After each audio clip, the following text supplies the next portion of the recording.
Can you hear me? Can you still hear me at all? Hi, yes, I can hear you.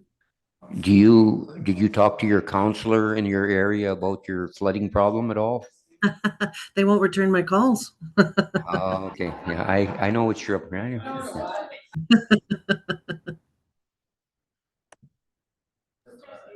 Yeah, it's the drone image certainly showed the concern quite well. From the ground, it doesn't look as near as scary as it does from the sky. Okay, thank you. I didn't realize we're on live stream, so done. Thank you. It's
Good morning, everyone. I think we've got a minute before we call the meeting to order. Can you hear me okay?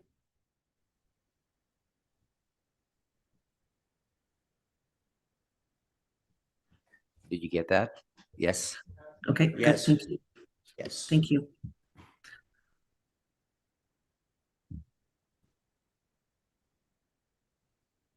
Good morning, everyone. Today is April 23rd, 2026. I welcome you to the regular County Council meeting. I would like to call this meeting to order at 9:30 a.m. I will start with the land acknowledgement. We acknowledge Athabasca County is located on First Nations Treaty 6 and Treaty 8 traditional territory. We respect and honor all First Nations, Métis, and Inuit peoples' connection to these lands, their history, language, and culture.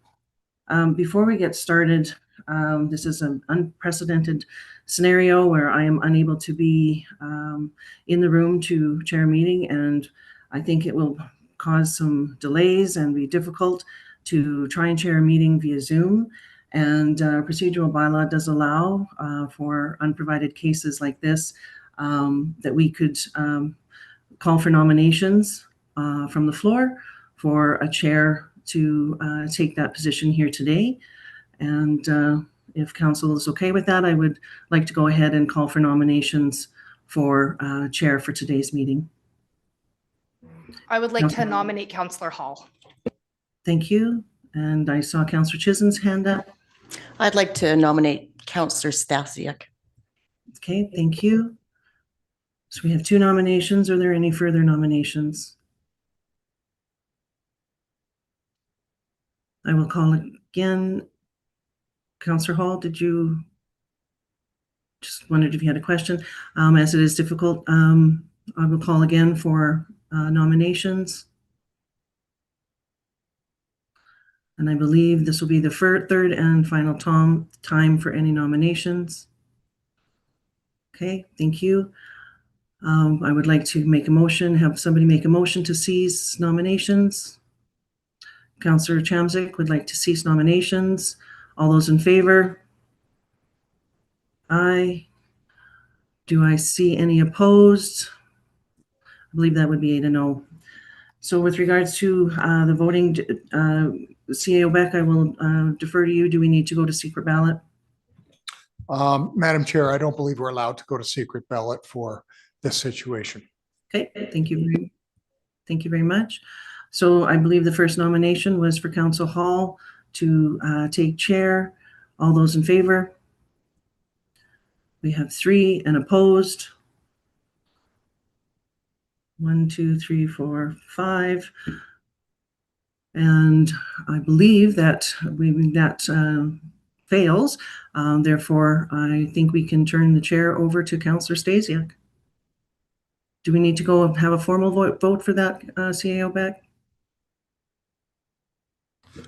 Maybe just a motion affirming that Councillor Stasiak will be chair for the meeting. Okay, thank you. And if someone would like to make a motion for the formality of Councillor Chisholm would like to make the motion for Councillor Stasiak to be chair of today's meeting. All those in favor? And opposed? 1, so that's 7-1. Thank you very much, Councillor Stasiak, for taking that chair for me today.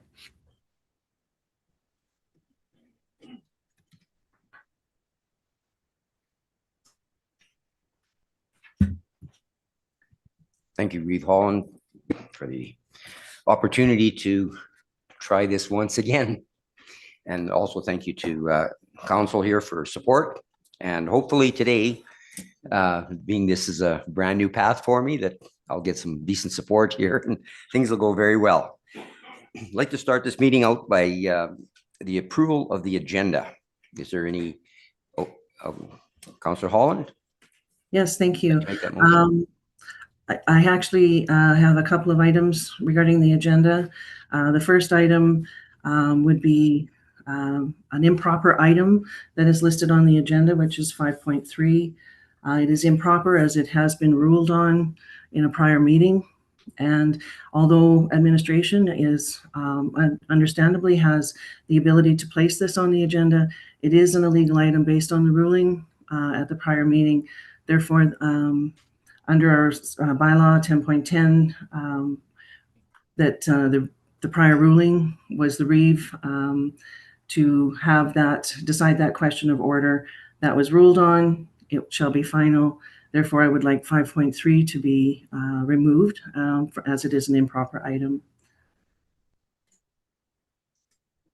Okay. Are there any other changes, additions?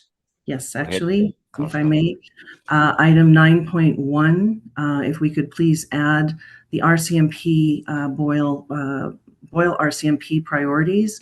And I believe council has all seen the email with regards to that. And I refreshed the email this morning as well. You said 9.1? 9.1 as an addition to the agenda. Thank you. Thank you. Are there any other additions? Go ahead. Mr. Chairman, administration would like to add 9.2, just a roads and flooding update to council, a verbal discussion. Um,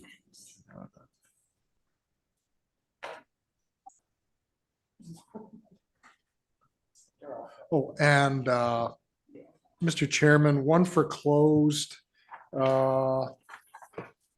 would be under section 26.1.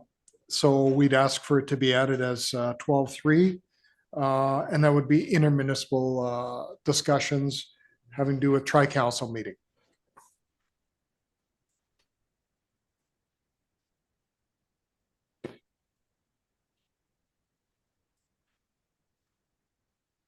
Okay, thank you. Any more additions or deletions?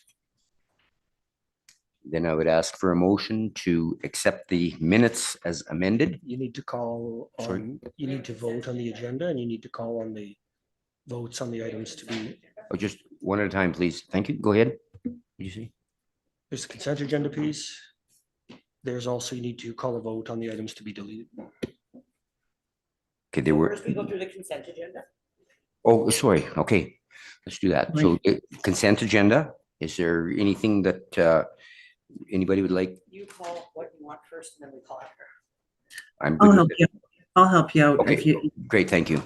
Okay, so if we could please discuss 2.1, 4.1, 4.2, 5.1, 5.2, I believe, 6.1, 6.2, 7.3, 7.4, 8.2, 9.1, 9.2, and all closed session items 12.1 through 12.3.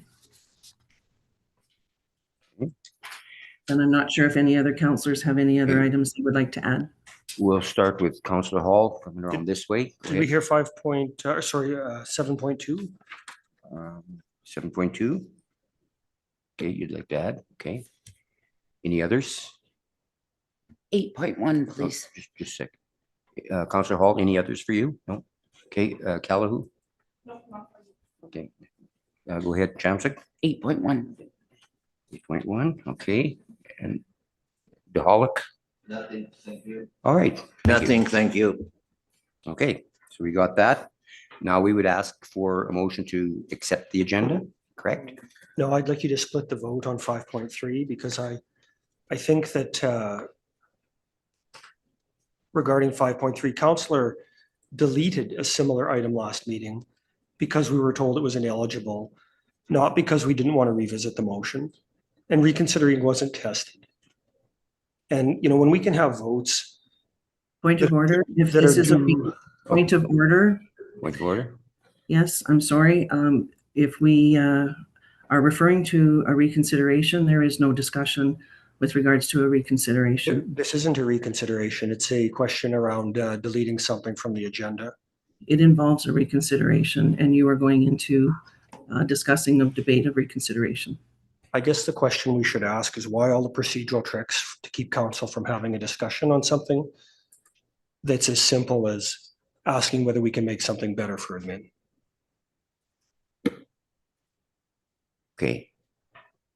Can I ask administration for some clarity and for some advice on this? Well, I think Councillor Hall was asking you to split the question of to treat Councillor Reeve Holland's request as a motion to remove 5.3 from the agenda, separate from the adoption of the agenda, to deal with that one separately, which is a separation of motion request. I understand.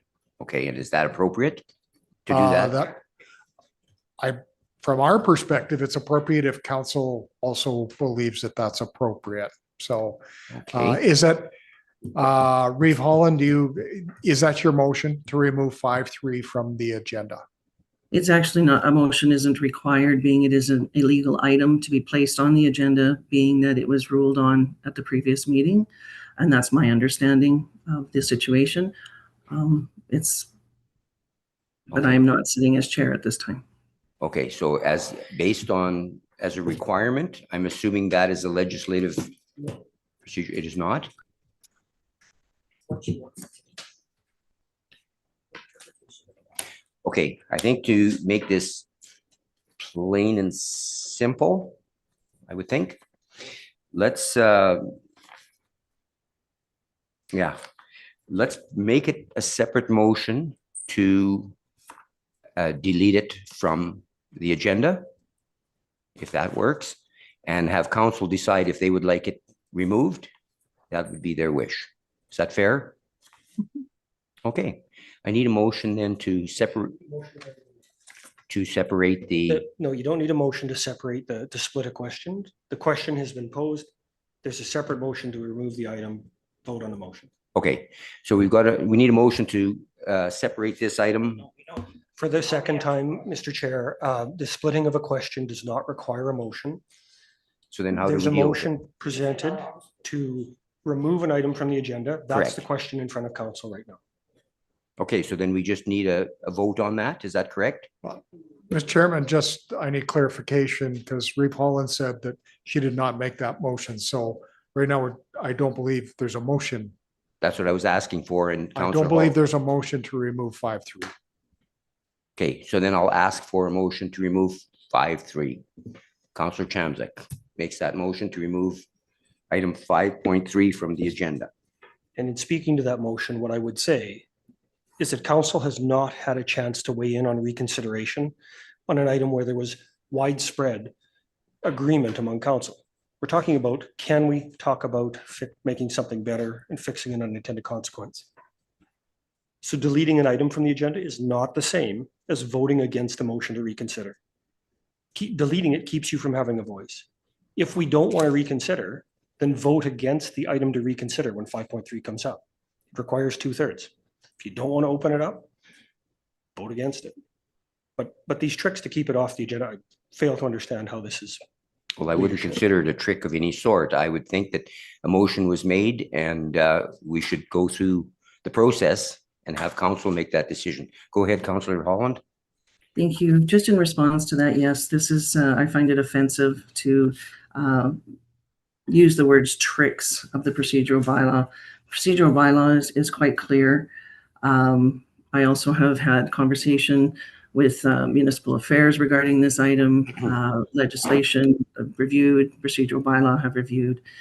In the situation that we are dealing with here, the ruling was made last meeting. It's very clear what the decision was of council at that time. Prior to that, council did request to delete the item from an agenda.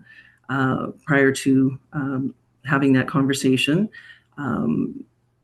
with having it on, I'll rephrase that, with having it on the agenda, council decided to remove it from the agenda, which is considered a situation where you can put it to the, sorry, I'm struggling with the words that I'm trying to use here. When it was deleted from the agenda originally, council made that decision procedurally not to reconsider the item.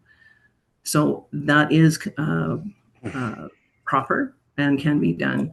Once again, the ruling was made that the chair decided that the item had been reconsidered once.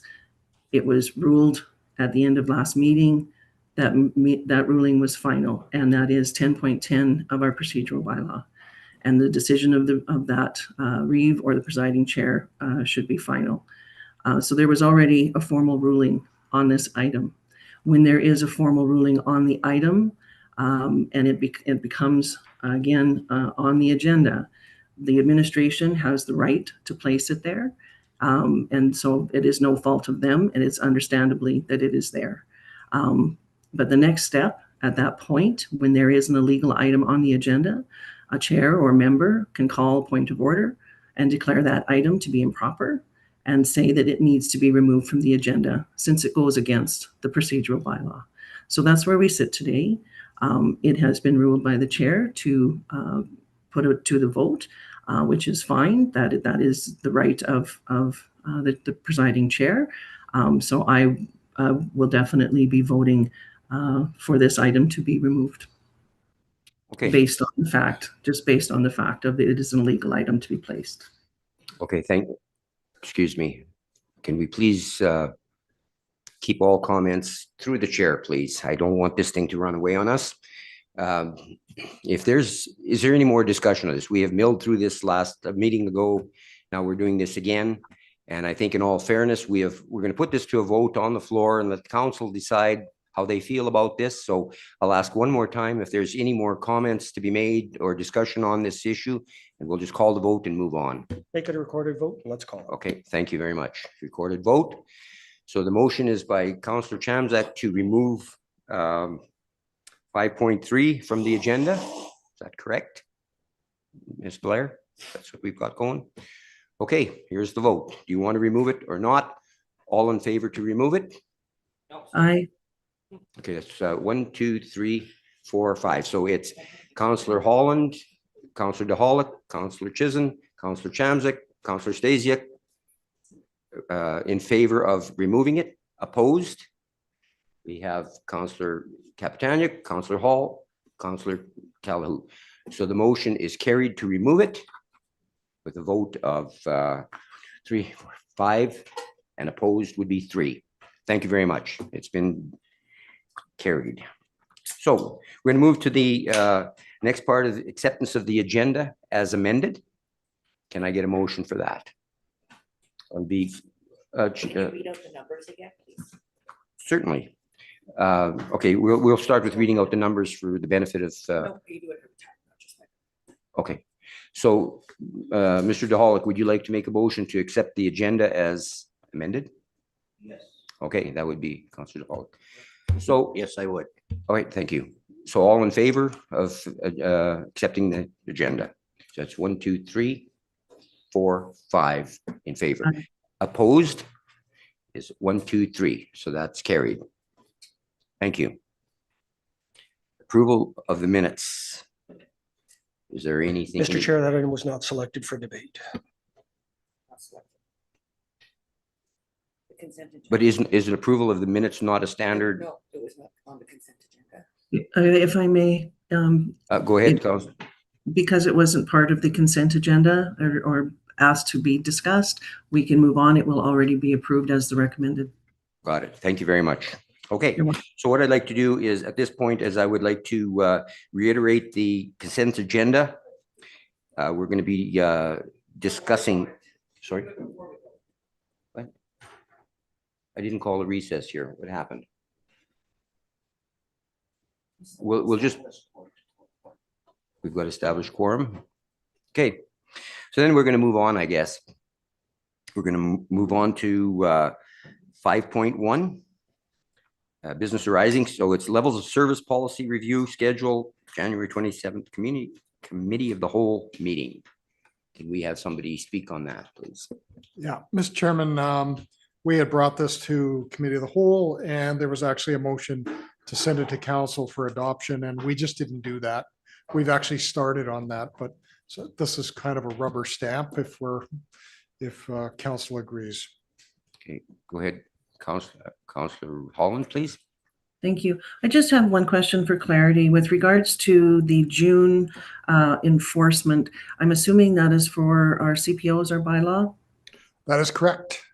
Okay, so I was just going to ask administration if it may be a little easier for our May long weekend start and those types of things if we had enforcement exchange places with the winter driveway and roadway snow plowing.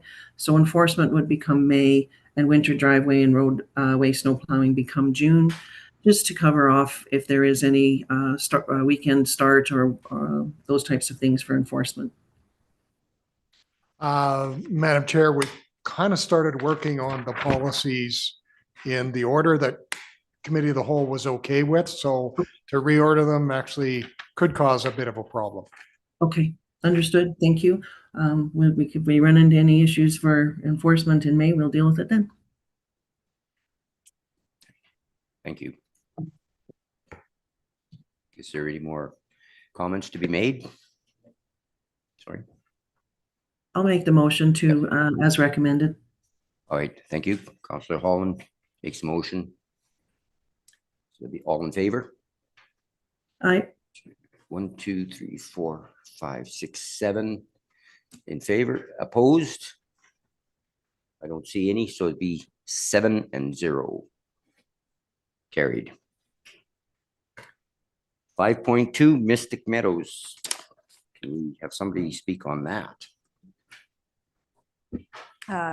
Mr. Chair, the request for decision is presented and I will answer any questions that council has. Okay. Is there any discussion or questions for administration on this one? No. So was there a decision made on any of this from administration side? I did read this last night actually, but for just to quickly refresh my memory here, what was decided about the what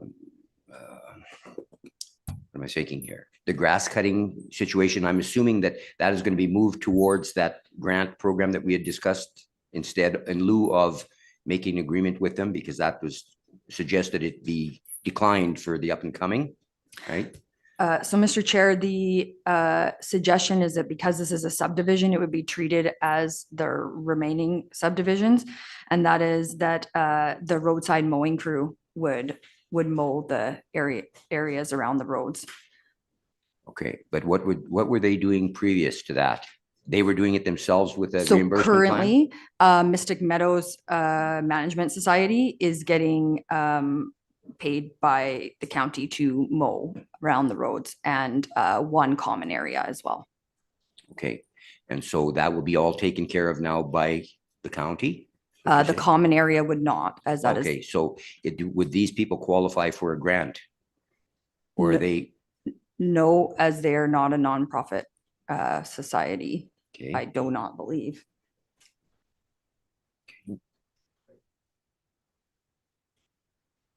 Grant, okay. Now also the golf cart situation, what happened there?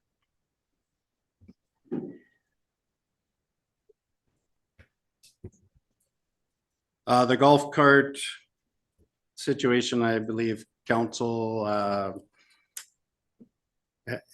has identified that there's currently a different pilot going on in the province, and that I believe you weren't prepared to wade into this at this time. You wanted to wait and see what the results of that were. In fairness, it was previous council, Mr. Chairman. It was not this council, but previous council had looked at it and decided they didn't want to engage in a pilot project at this time. And we've just got too many subdivisions that we would have to deal with, and some of the aspects that in order to participate in the golf cart program, the information is listed. People have to register with the county. It's a big program, and previous council didn't see the need to make that a priority. Okay, fair enough. Councillor Chamzak? Mr. CAO Beck has gotten most of the points there. And yes, from my recollection, we were going to await some of the results from the pilot projects that are going around in the area to evaluate some of the issues that have happened. Thank you. My concern here is that, is it necessary to follow a pilot project, or can we make this simple? As presently we see quads, side-by-sides, motorbikes, things of that nature going through there anyway? Does it have to be complicated so that we license and follow? Go ahead, just wait. Yeah, wait till he answers, and then you're next. Okay, go ahead. Well, as per the regulation put out by the province, we have to Follow that. meet Okay, a lot of criteria okay. fair and enough. identify the specific roads. Council has a bylaw for off-road vehicles in Okay. place currently, Mhm. but this is a different mode of transportation. Okay. And we'd have to follow that pilot program with the province, and there's many criteria that we'd have to follow. Okay, fair enough. Thank you for that. Councillor Kapitaniuk? Oh, I was just concerned about comparing golf carts to quads that are registered and insured. And golf Okay. carts generally are not registered and insured. Okay, no, fair enough. Okay, is there any more discussion on that? Any comments on the reports at all? If not, we can get a motion to accept that. Anybody? I'll move the recommended motion. Sorry? I'd like to move the motion that's written on page 39 of your agenda.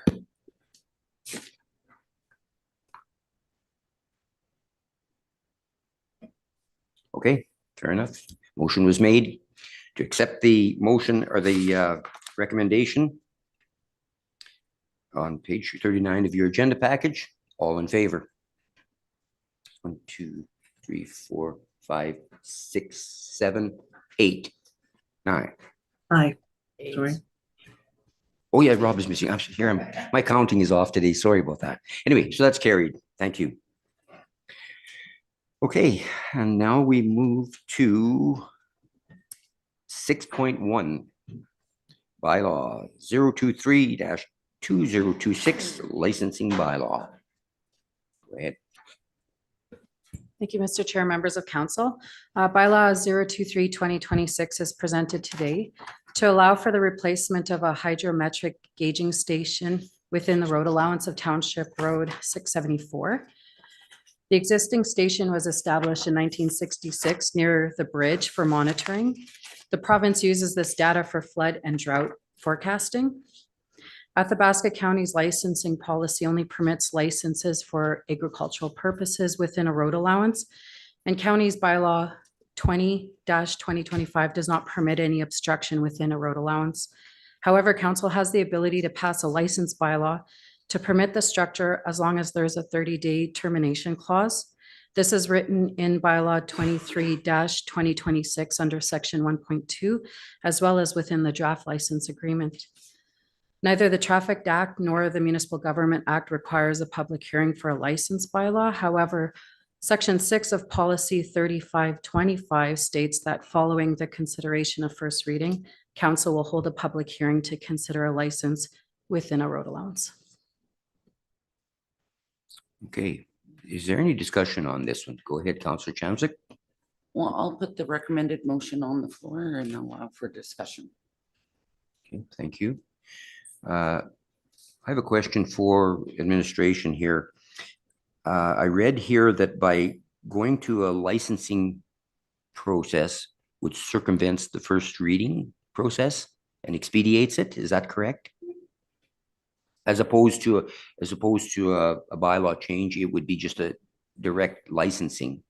Is that correct? Mr. Chair, members of council, the bylaw is required to enter into a license agreement. So we do have to Okay. follow the process. Okay, Council can make that decision whether or not they want to follow the policy and do a public hearing.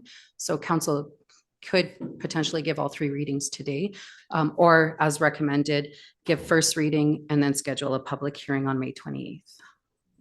okay. So your motion would be to give first reading? Rick, okay. So Councillor Chamzik is offering a motion to accept, first to reading give of your first bylaw. reading of the bylaw as presented.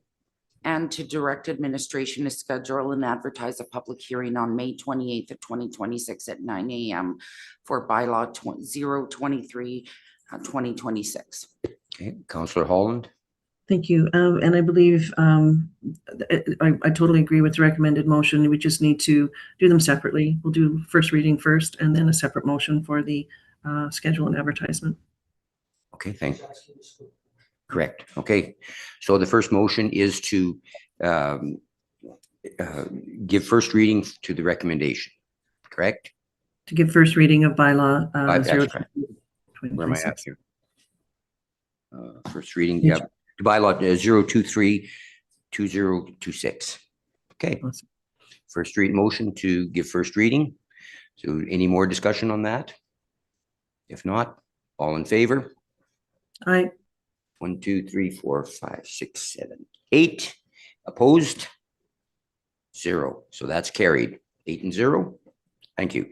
Now, the second portion of the of Councillor Chamzik's motion is to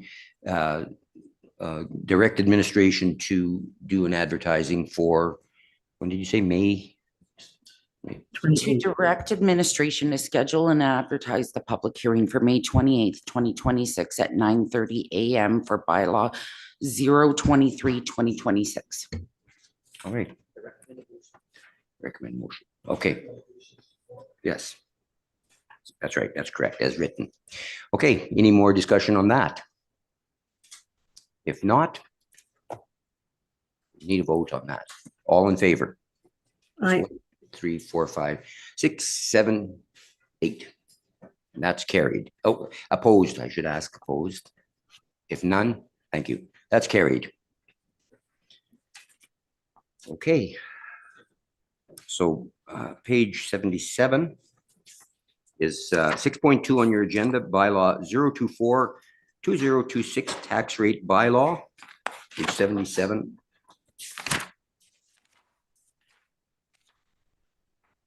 Okay. So the recommendation here is to give first reading to this bylaw, as we've discussed at prior meeting. And I am going to need a motion to accept or allow administration to proceed with first reading with the recommendation. Is there anybody who would like to make that motion? Councillor DeHollick will make the. I'll make the motion for first reading, the bylaw 024-2026 tax rate bylaw. Okay. Any more discussion on that? Councillor Holland, do you have a? Thank you. I appreciate that. I was just curious. I know we've had several residents come forward with this, and we've had, a bit of discussion, but nothing formal.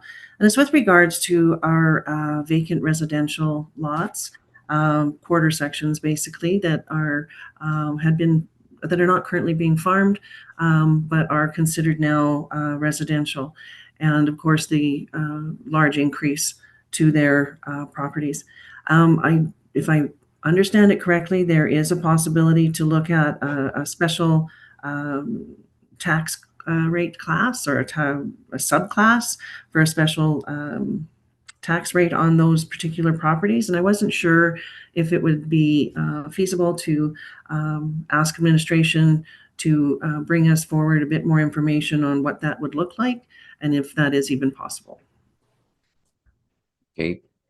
Any comments from administration?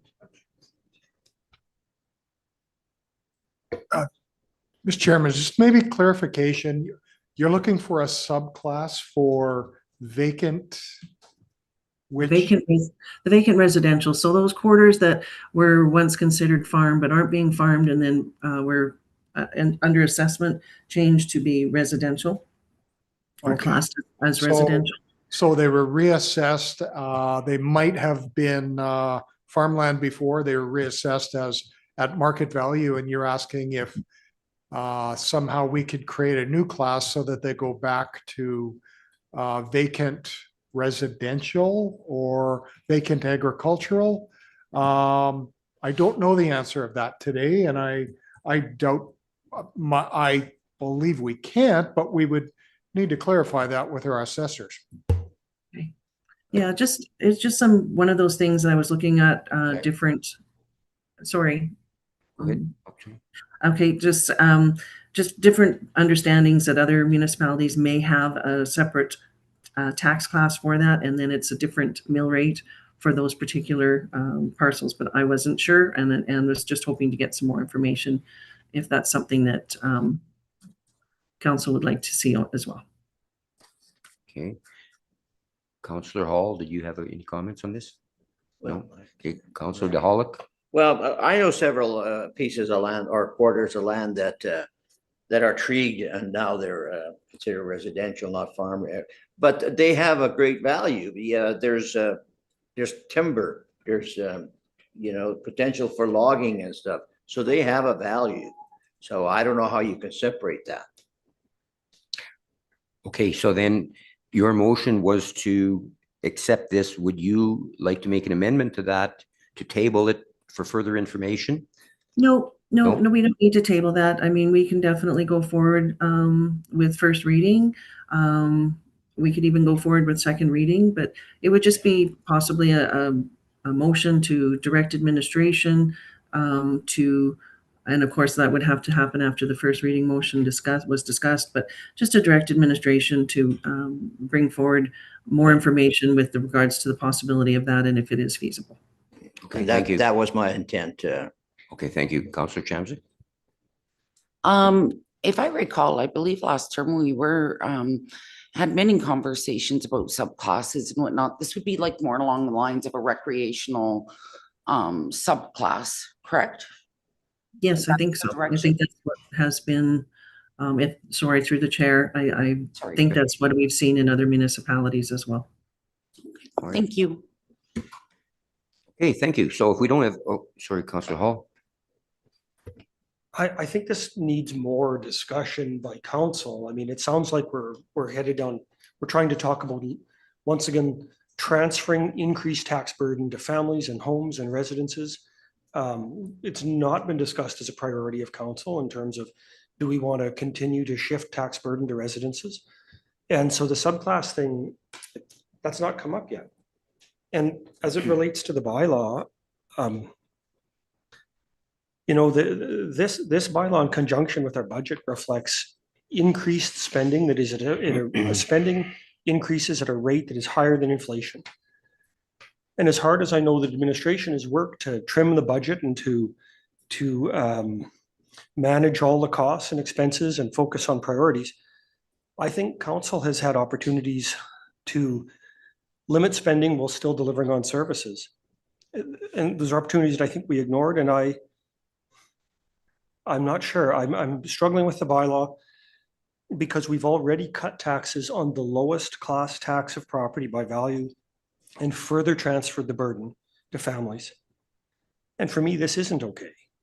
We've missed an opportunity to show leadership and tighten our own belts and lead by example.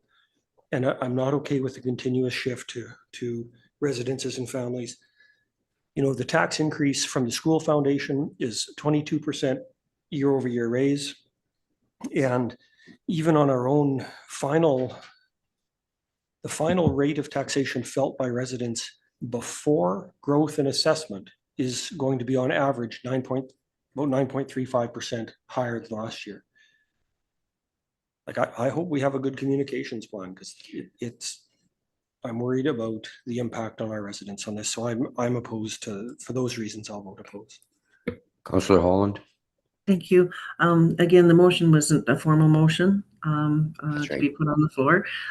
It wasn't a request to be a burden on any other tax class. It would be just to be able to identify those particular parcels for what they are, rather than being boxed into a category that doesn't necessarily fit them.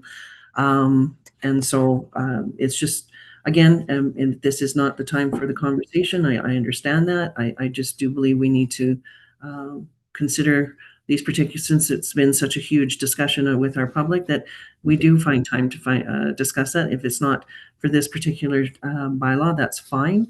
But we should really be honoring our residents and what they're looking to do as far as proper classification in their eyes. So that's just the main reason. It's not necessarily a burden change or anything of the sort. It would just be a subclass for, from what I understand, is a proper description. And yeah, it all depends on what council would like to do there, and that's fine. Okay, thank you, Reeve Holland. Actually, the motion was made to give first reading. So I think in all fairness, that opens up dialogue, and the May 14th meeting, that discussion can be had then at that point. The motion as it stands is not for dialogue at this point. It's to give first reading. And that is your motion, Councillor DeHollick? Yeah, that's right. That's my motion. We can Okay. discuss it later. That's right. So Councillor DeHollick would like to make the motion to recommend to administration to give this item first reading. And any more discussion on that? If not, I'll call for the vote. All in favor? Aye. 1, 2, 3, 4, 5, 5, 4, 5, and opposed. 1, 2, 3. So that is carried. So that should be the recommendation for council to give it, or administration to take it to first reading. Discussion will ensue after that. Okay. Chair? Was there any more on bylaws? No, that's done with it. Sorry, go ahead, Councillor Holland. Thank you.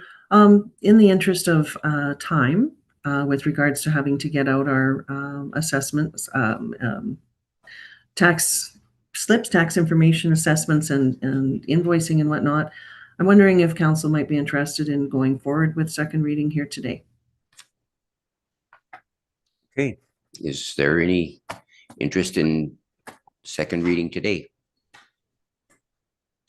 Although that does promote discussion on this item. Correct. Are we opposed to discussing items at this table? I would think not. Well, if I may, Chair, I would like Yes, to go ahead. put forth to bring for bylaw 024, 2026 be given second reading. Okay. Okay, need some discussion on that? Anybody have any discussion, questions? Giving it second reading. Go ahead, Councillor Hall.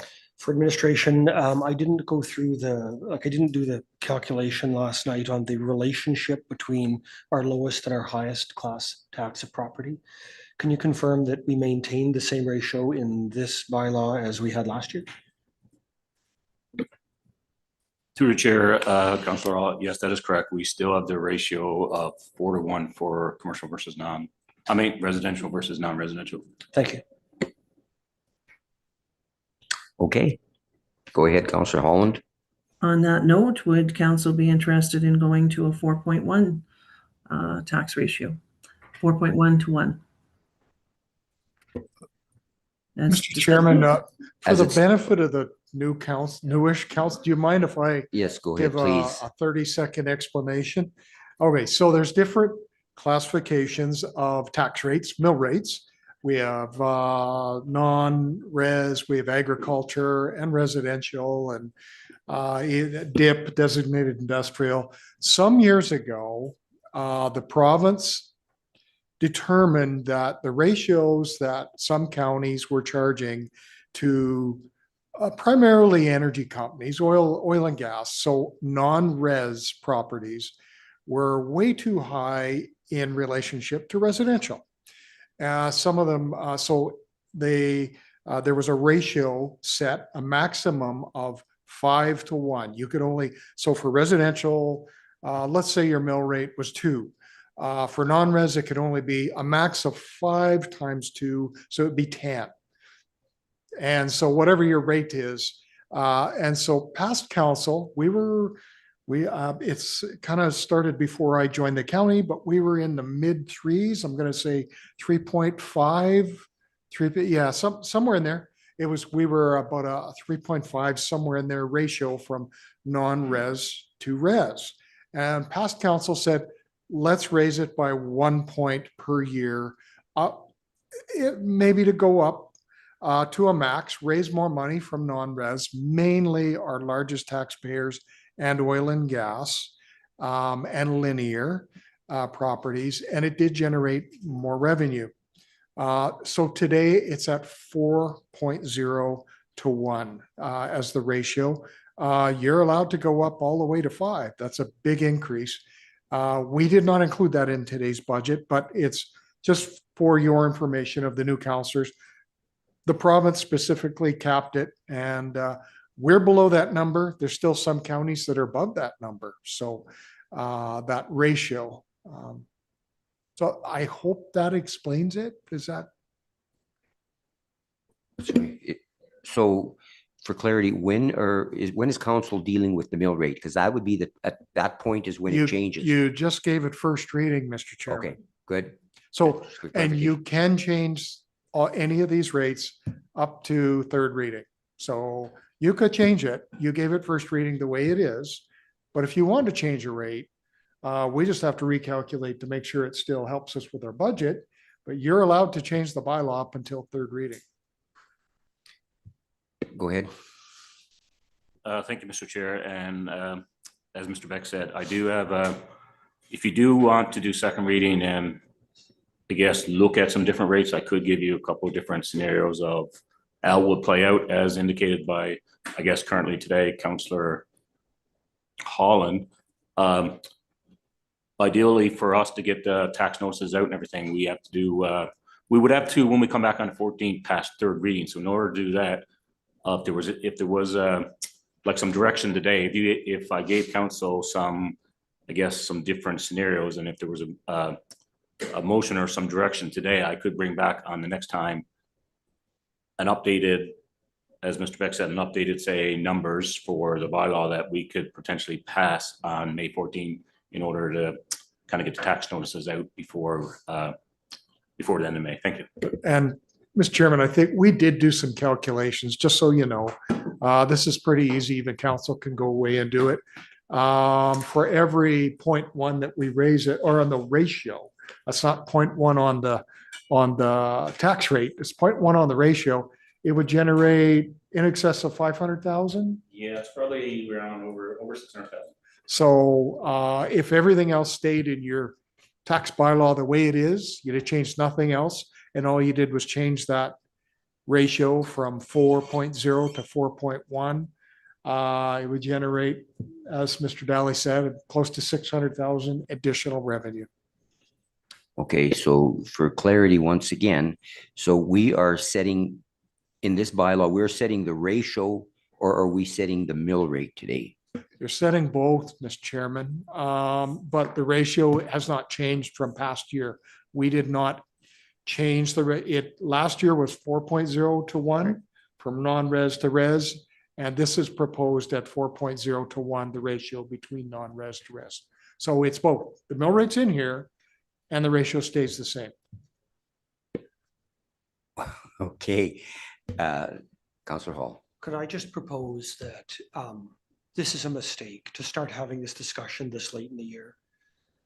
If we want to talk about the relationship of taxation between categories, we should do it in the context of our strategic planning, in the context of a well thought out reason and strategy for doing it, and do it with more time. Like we're under the, under pressure to get this out for the 14th, and to do this ad hoc change is not a service to our residents.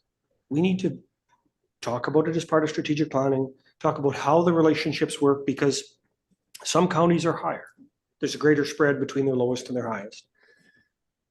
Some of those counties that I can think of don't have like in our county, we have a single large taxpayer that a fairly healthy part of this burden impacts. And I think we need to have that conversation. If we move that ratio just based on whim right now, without having had, a more thorough discussion, there's a massive impact to that taxpayer. And I'm going to submit to you that this is not the moment in time to do that, given the economics of the world, given the economics of the lumber industry. And so I absolutely think we should have a conversation about the relationship of each one of the tax categories to the others. But this is not the moment.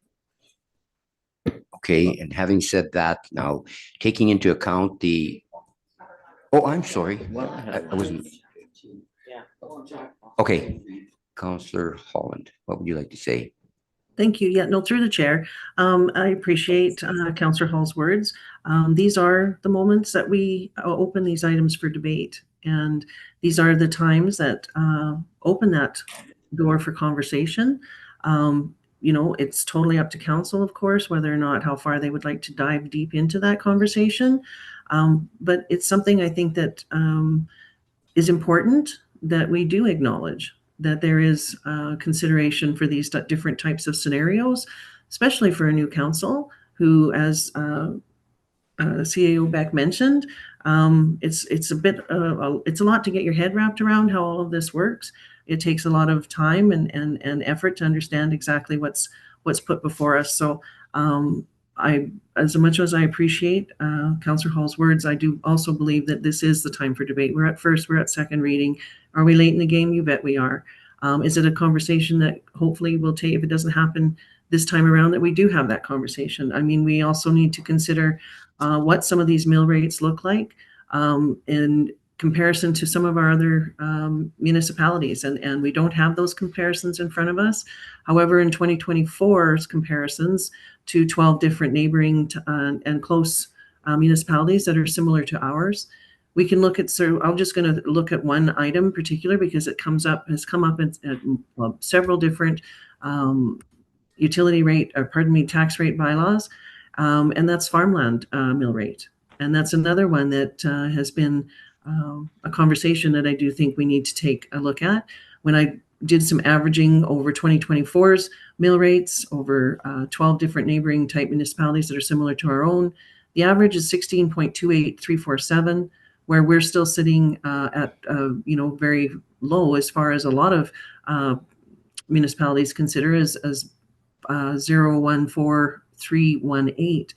When you narrow that down to neighboring municipalities that touch our borders in 2024, that particular average increases even higher. So it's again, I know we're late in the game here, but it's opening the door for that conversation to give food for thought for councillors to think about and consider. We're not yet at third reading, so those changes can be made.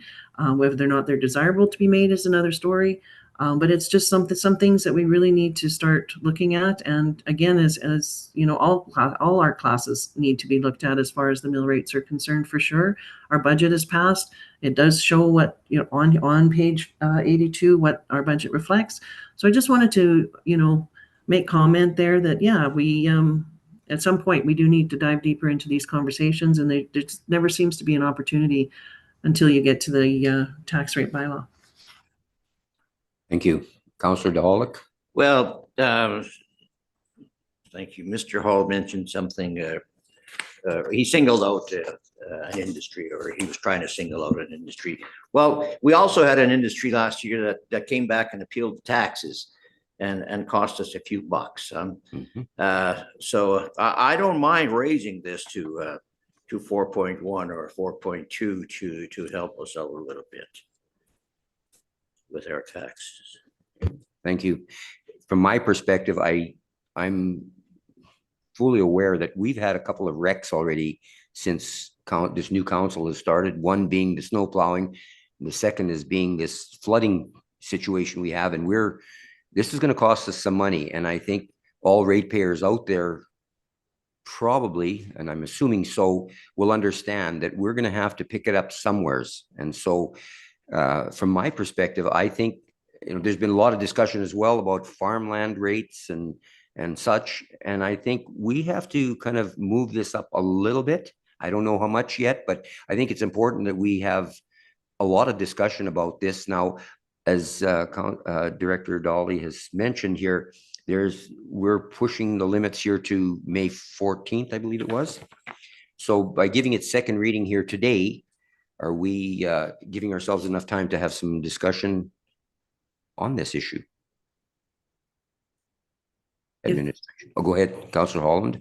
If I may, through the chair, giving second reading gives us an opportunity to also ask administration for a bit of that information to come forward for third reading on May 14th that Director Daly mentioned. He could provide us a few different scenarios just so that we come from a place of understanding and knowledge of what that looks like. Whether or not we want to go forward with it, of course, that's decided at third reading, but I do think it's important that we be given all the information that council would like so that we can make proper decisions based on the information we've been given. Thank you for that. And so when would that decision or this discussion be made? Would it be on the 14th prior to third reading, or would it be at a Yes. special meeting? So it depends on how you handle it today. If you vote on second reading and pass or not pass, that's your call. And then if you make a subsequent motion to bring back certain information, we would do that on the 14th before you would consider final reading of the bylaw. We've always tried to get our tax notices out before the end of May. And that's what we're trying to hit. We're trying to do that again, is always the end of May. Okay, so was it your motion, Councillor Holland, for second reading? Sure, yes. I'll like to move second reading for the tax rate bylaw 024, 2026. 2026, okay, second reading. Okay, is there any more discussion on this? Go ahead, Councillor Hall. Just, I want a recorded vote because I, again, did voice my opposition to this. Okay, and so are you in, Councillor Holland, are you including information, like in your motion, information from administration to present to council? Or is it your motion is just to give second reading?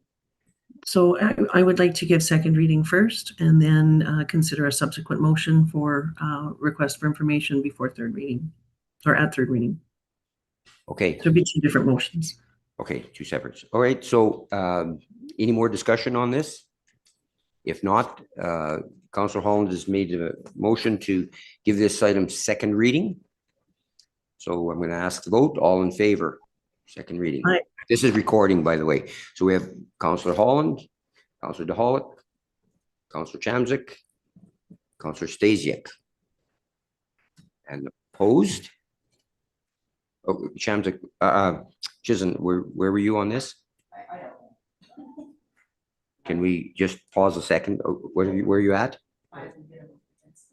Okay, so an opposed would be Councillor Chisholm, Councillor Kapitaniuk, Councillor Calahoo, Councillor Hall.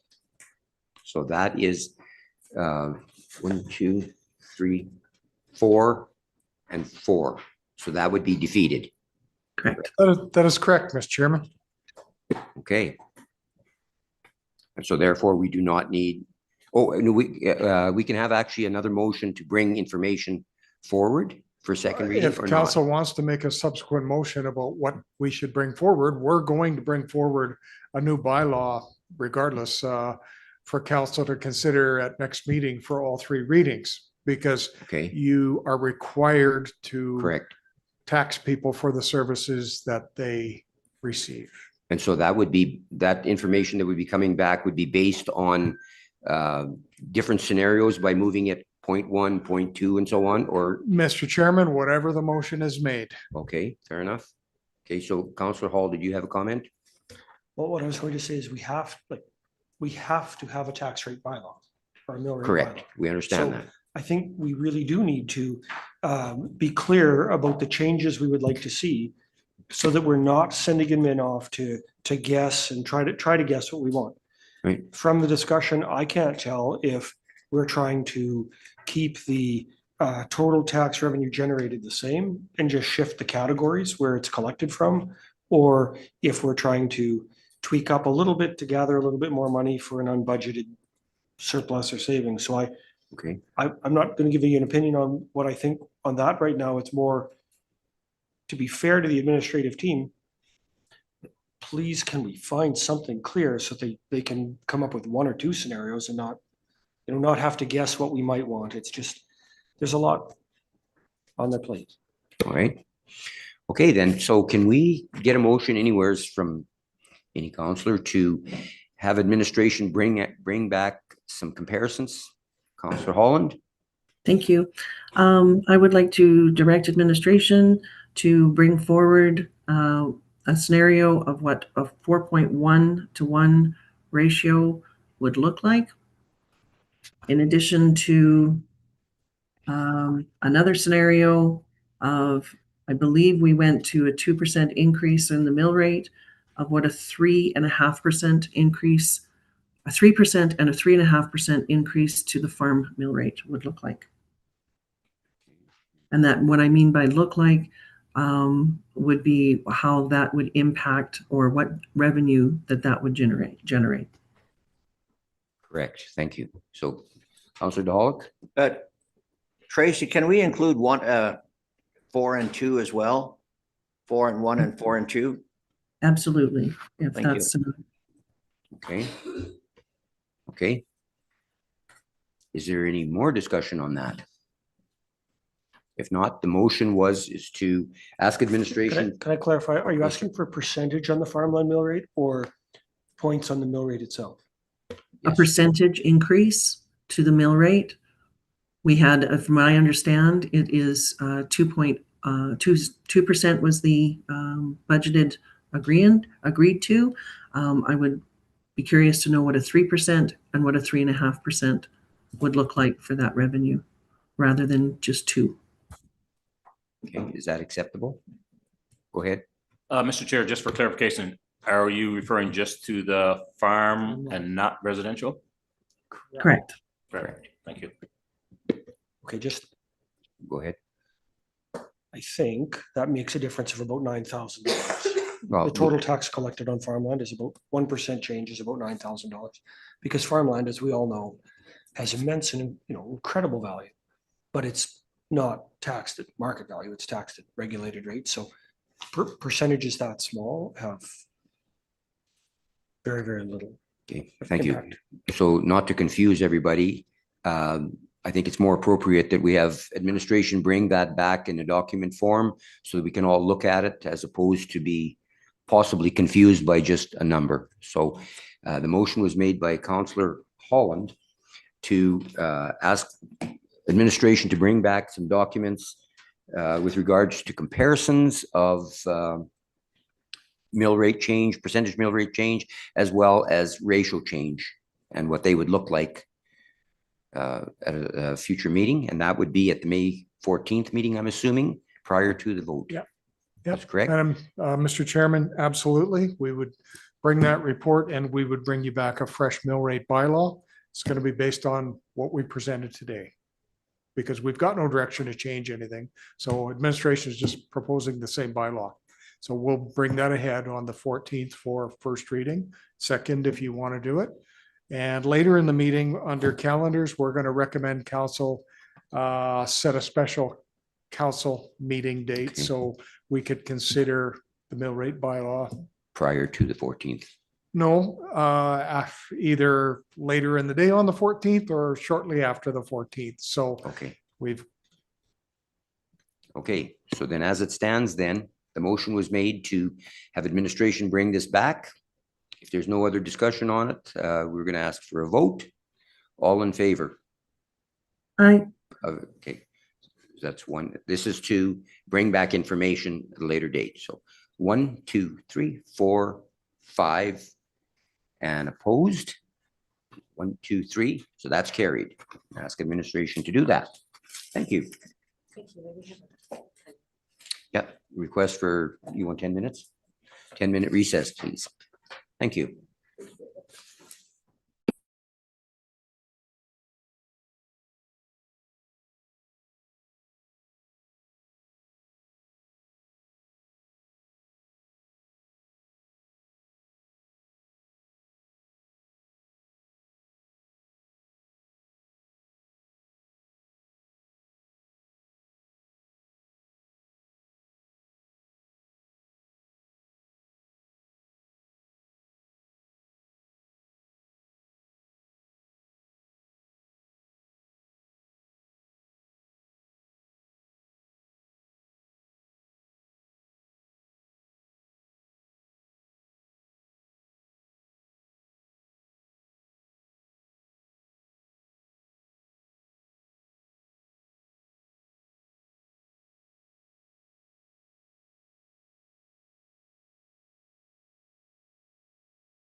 back.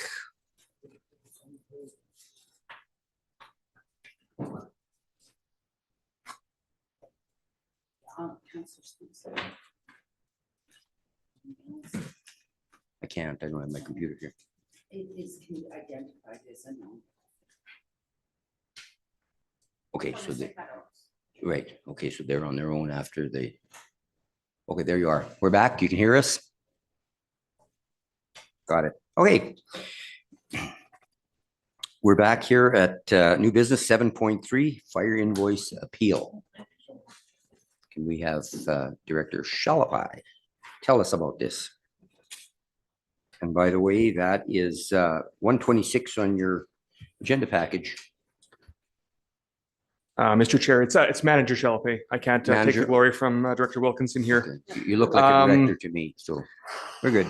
So this is a bit of a legacy invoice for us and an expected appeal. Back in 2024, this invoice and it actually spurred the initial draft of our current fire services billing policy. Because in 2024, after discussion in closed session, the outcome was that we needed this because administration didn't have the direction. We had the fire services bylaw, which had rates in it, and our appeals section didn't really provide clarity to administration. And there was one element that was offside with the MGAs. So throughout 2024 and 2025, we worked on getting a policy in place, and we rolled it out last fall. Since its implementation, we've been using it, and it's been going over quite well. That said, we had two outstanding invoices that have been on file, this one from 2024 and one from 2021, that we retroactively applied the policy to hopefully get some resolution, because the policy did have a more clear appeals process. So a letter was sent to the ratepayer, and he did send a letter into all of council. Again, I understand there's some concern with process, and I think a lot of that had to do with the fact we didn't have process. We were spending the time building the process, coming to council, getting the feedback to actually get the billing policy in place. So that's how we got to this point. About the invoice itself, back in 2024, again, early in the spring season, we had a wildfire breakout. In the end, it spread to about 17 hectares. A picture says 1,000 words. If you look at the report there, there was activity that was occurring on the site at the time of the fire. So we had a brush pile as well as 2 ground fires. Now, when we investigate a fire, we use the process of elimination. It's a scientific method. It's what's prescribed to us through all of our fire investigation methodology. So in this case, we looked at causation of the fire through a process of elimination, looking at lightning detection models and different things. We've ruled out lightning. We've pretty much ruled out everything except for the active fire that we had at the location. The individual had been conducting winter burning. He did not have a permit, so it was not caught as part of our spring inspection program. And as you can see in the picture, there was multiple sources of the fire, so we were unable to identify exactly which hotspot the fire came from. But short of it being caused by a tractor or other human intervention, the balance of probabilities pointed to a holdover fire coming from one of these ground fires. So we've applied the new policy, which, because we could not rule out the human activity piece of it, we've reduced the invoice down from the very non-palatable $18,350 to $7,500, and reissued that out and given the applicant an opportunity to appeal. Okay, thank you for that. Is there any questions or discussion about that? Go ahead, Councillor Calahoo. I would like to make the motion that council uphold the revised invoice amount of $7,500. I think it's important to uphold people, you know, that we're responsible. I can imagine being one of those neighbors. You know, it would have taken resources and, you know, stuff from the county, and they have dropped over $10,000 off of the original charges, which I think is very fair in this case. Okay, anybody else? Go ahead, Councilor. So there's, in the letter, there's two things that I just wanted to follow up on. There's this use of language called indeterminate. I'm just wondering, where is that language indeterminate defined in our bylaw or policy? Is that one of the classifications that we have? Through the chair to Councillor Holland, indeterminate is not, it's not, sorry. Through the language indeterminate is not used in our bylaw. Even in fire investigation terminology, indeterminate is not a phrase we use. We can say that something's undetermined, like the exact point of origin is undetermined.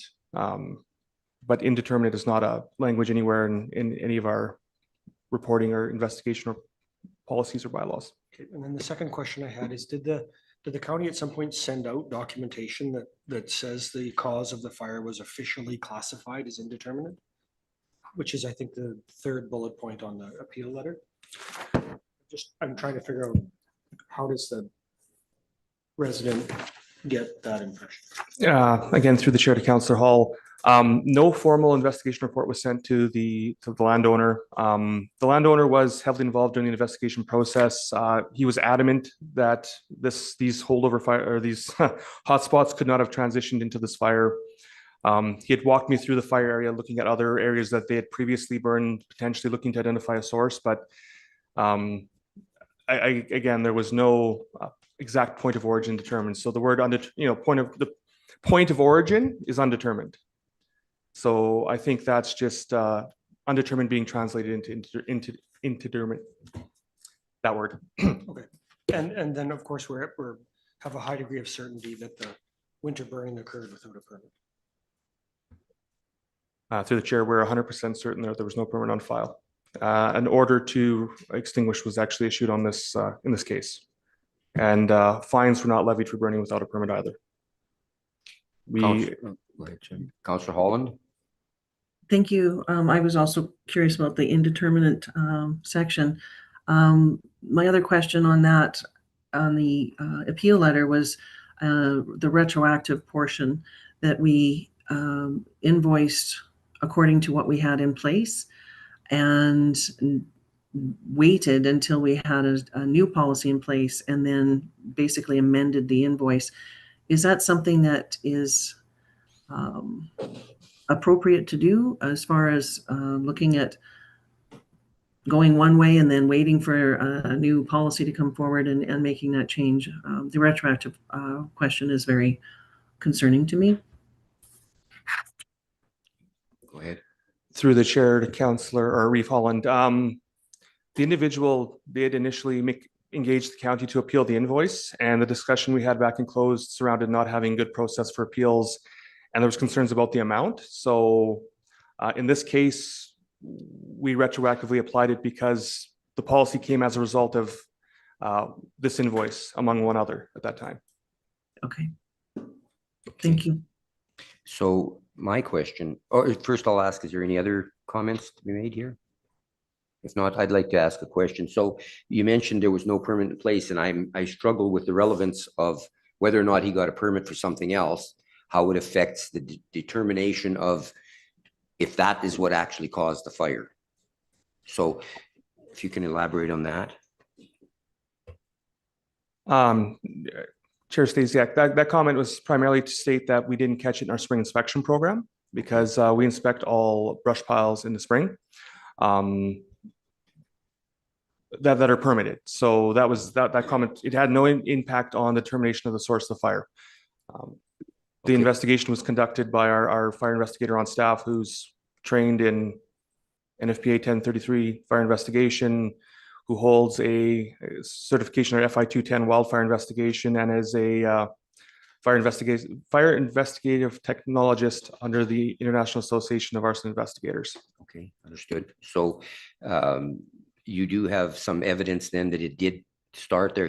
I read his email. He actually phoned me as well and explained that there were trespassers on Crown land behind him that could have possibly had a spark or something. Did you hear anything about that, or is there any comment on that? Mr. Chair, so I didn't hear any comments about trespassers. Again, using the investigative process, we looked at weather factors. Mhm. So the spread of the fire happened from south to north. It didn't spread from north to south. So the fire originated in this general area of origin and spread north along the Creek Valley. Okay.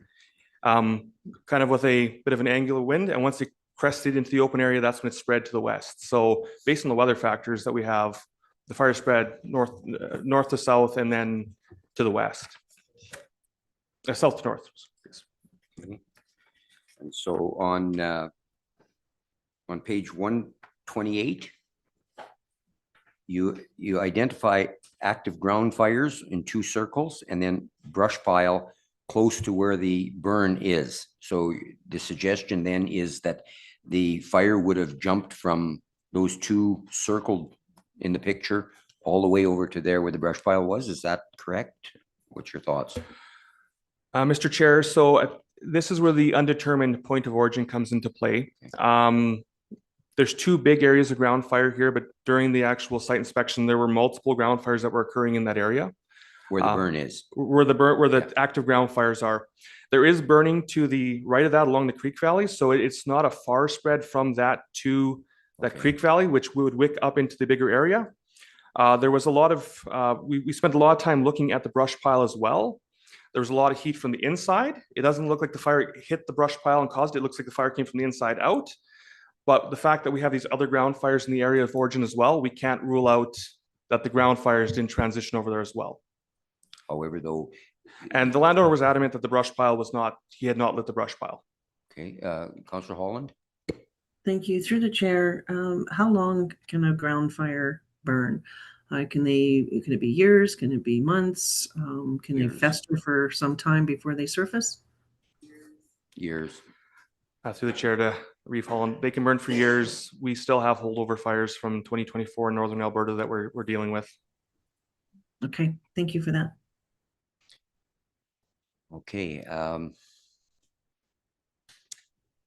Any more comments on this?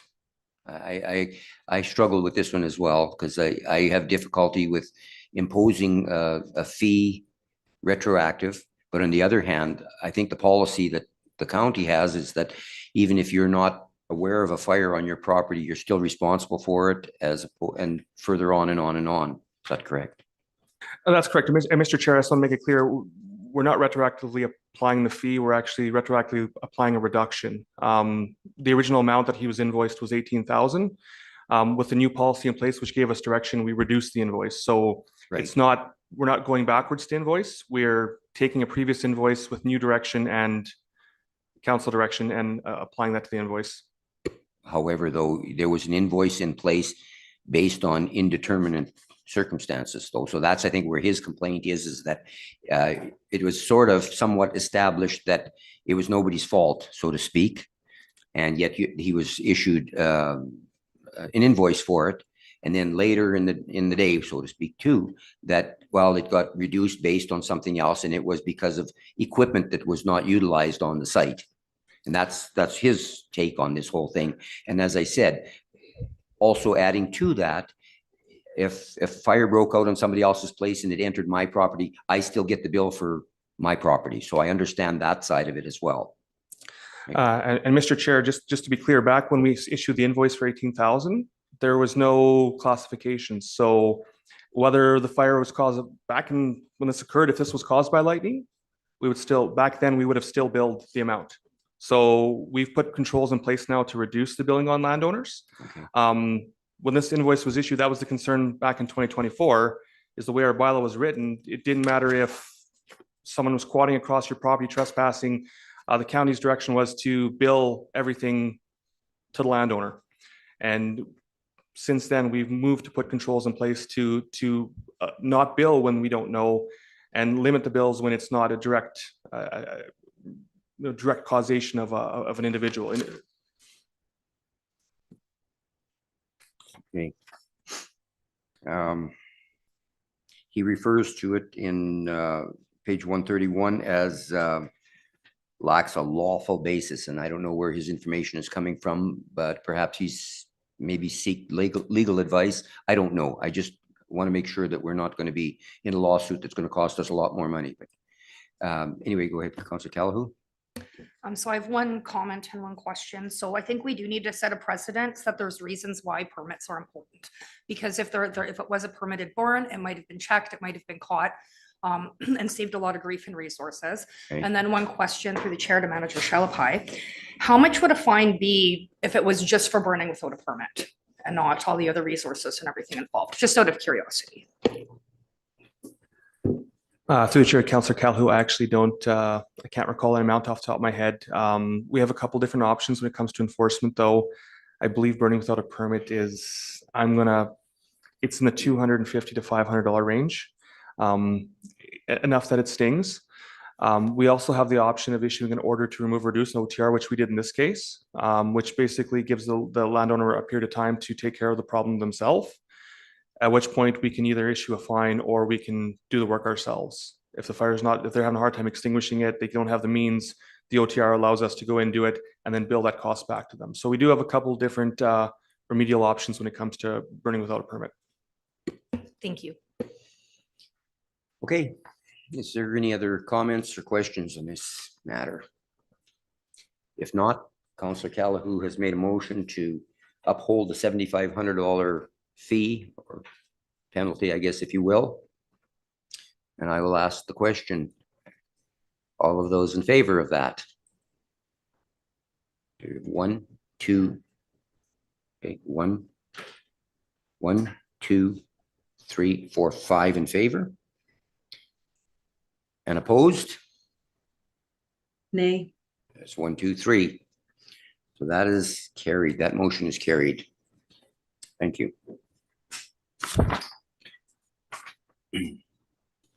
Now we will move to 7.4, council timesheets and expenses, page 134.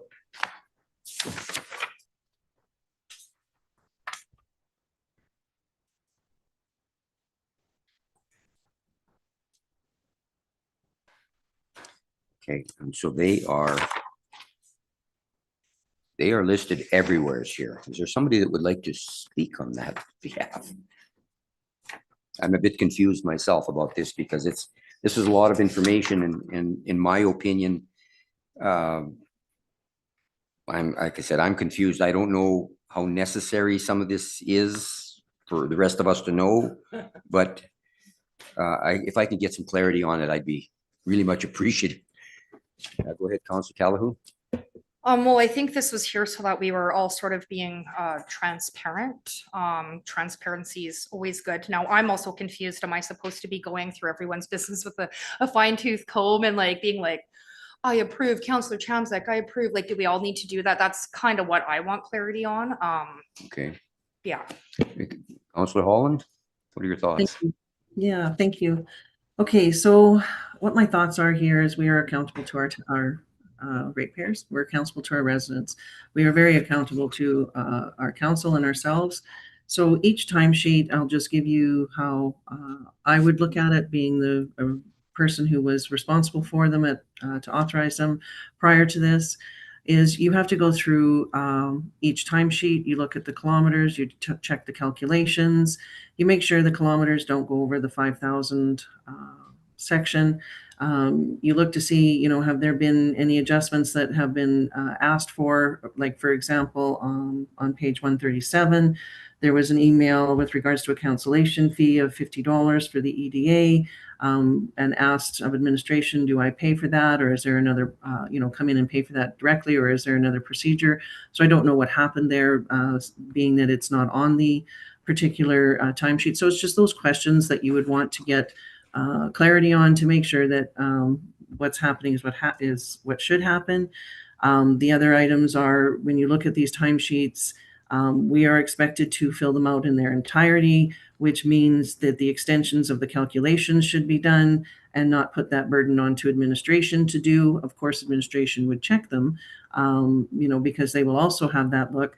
But we should be responsible enough to be able to do all the extensions through for all the calculations. So that's one less step that needs to be handled, and it gets checked. So when you see receipts that are attached to timesheets, that is part of our remuneration policy 2009.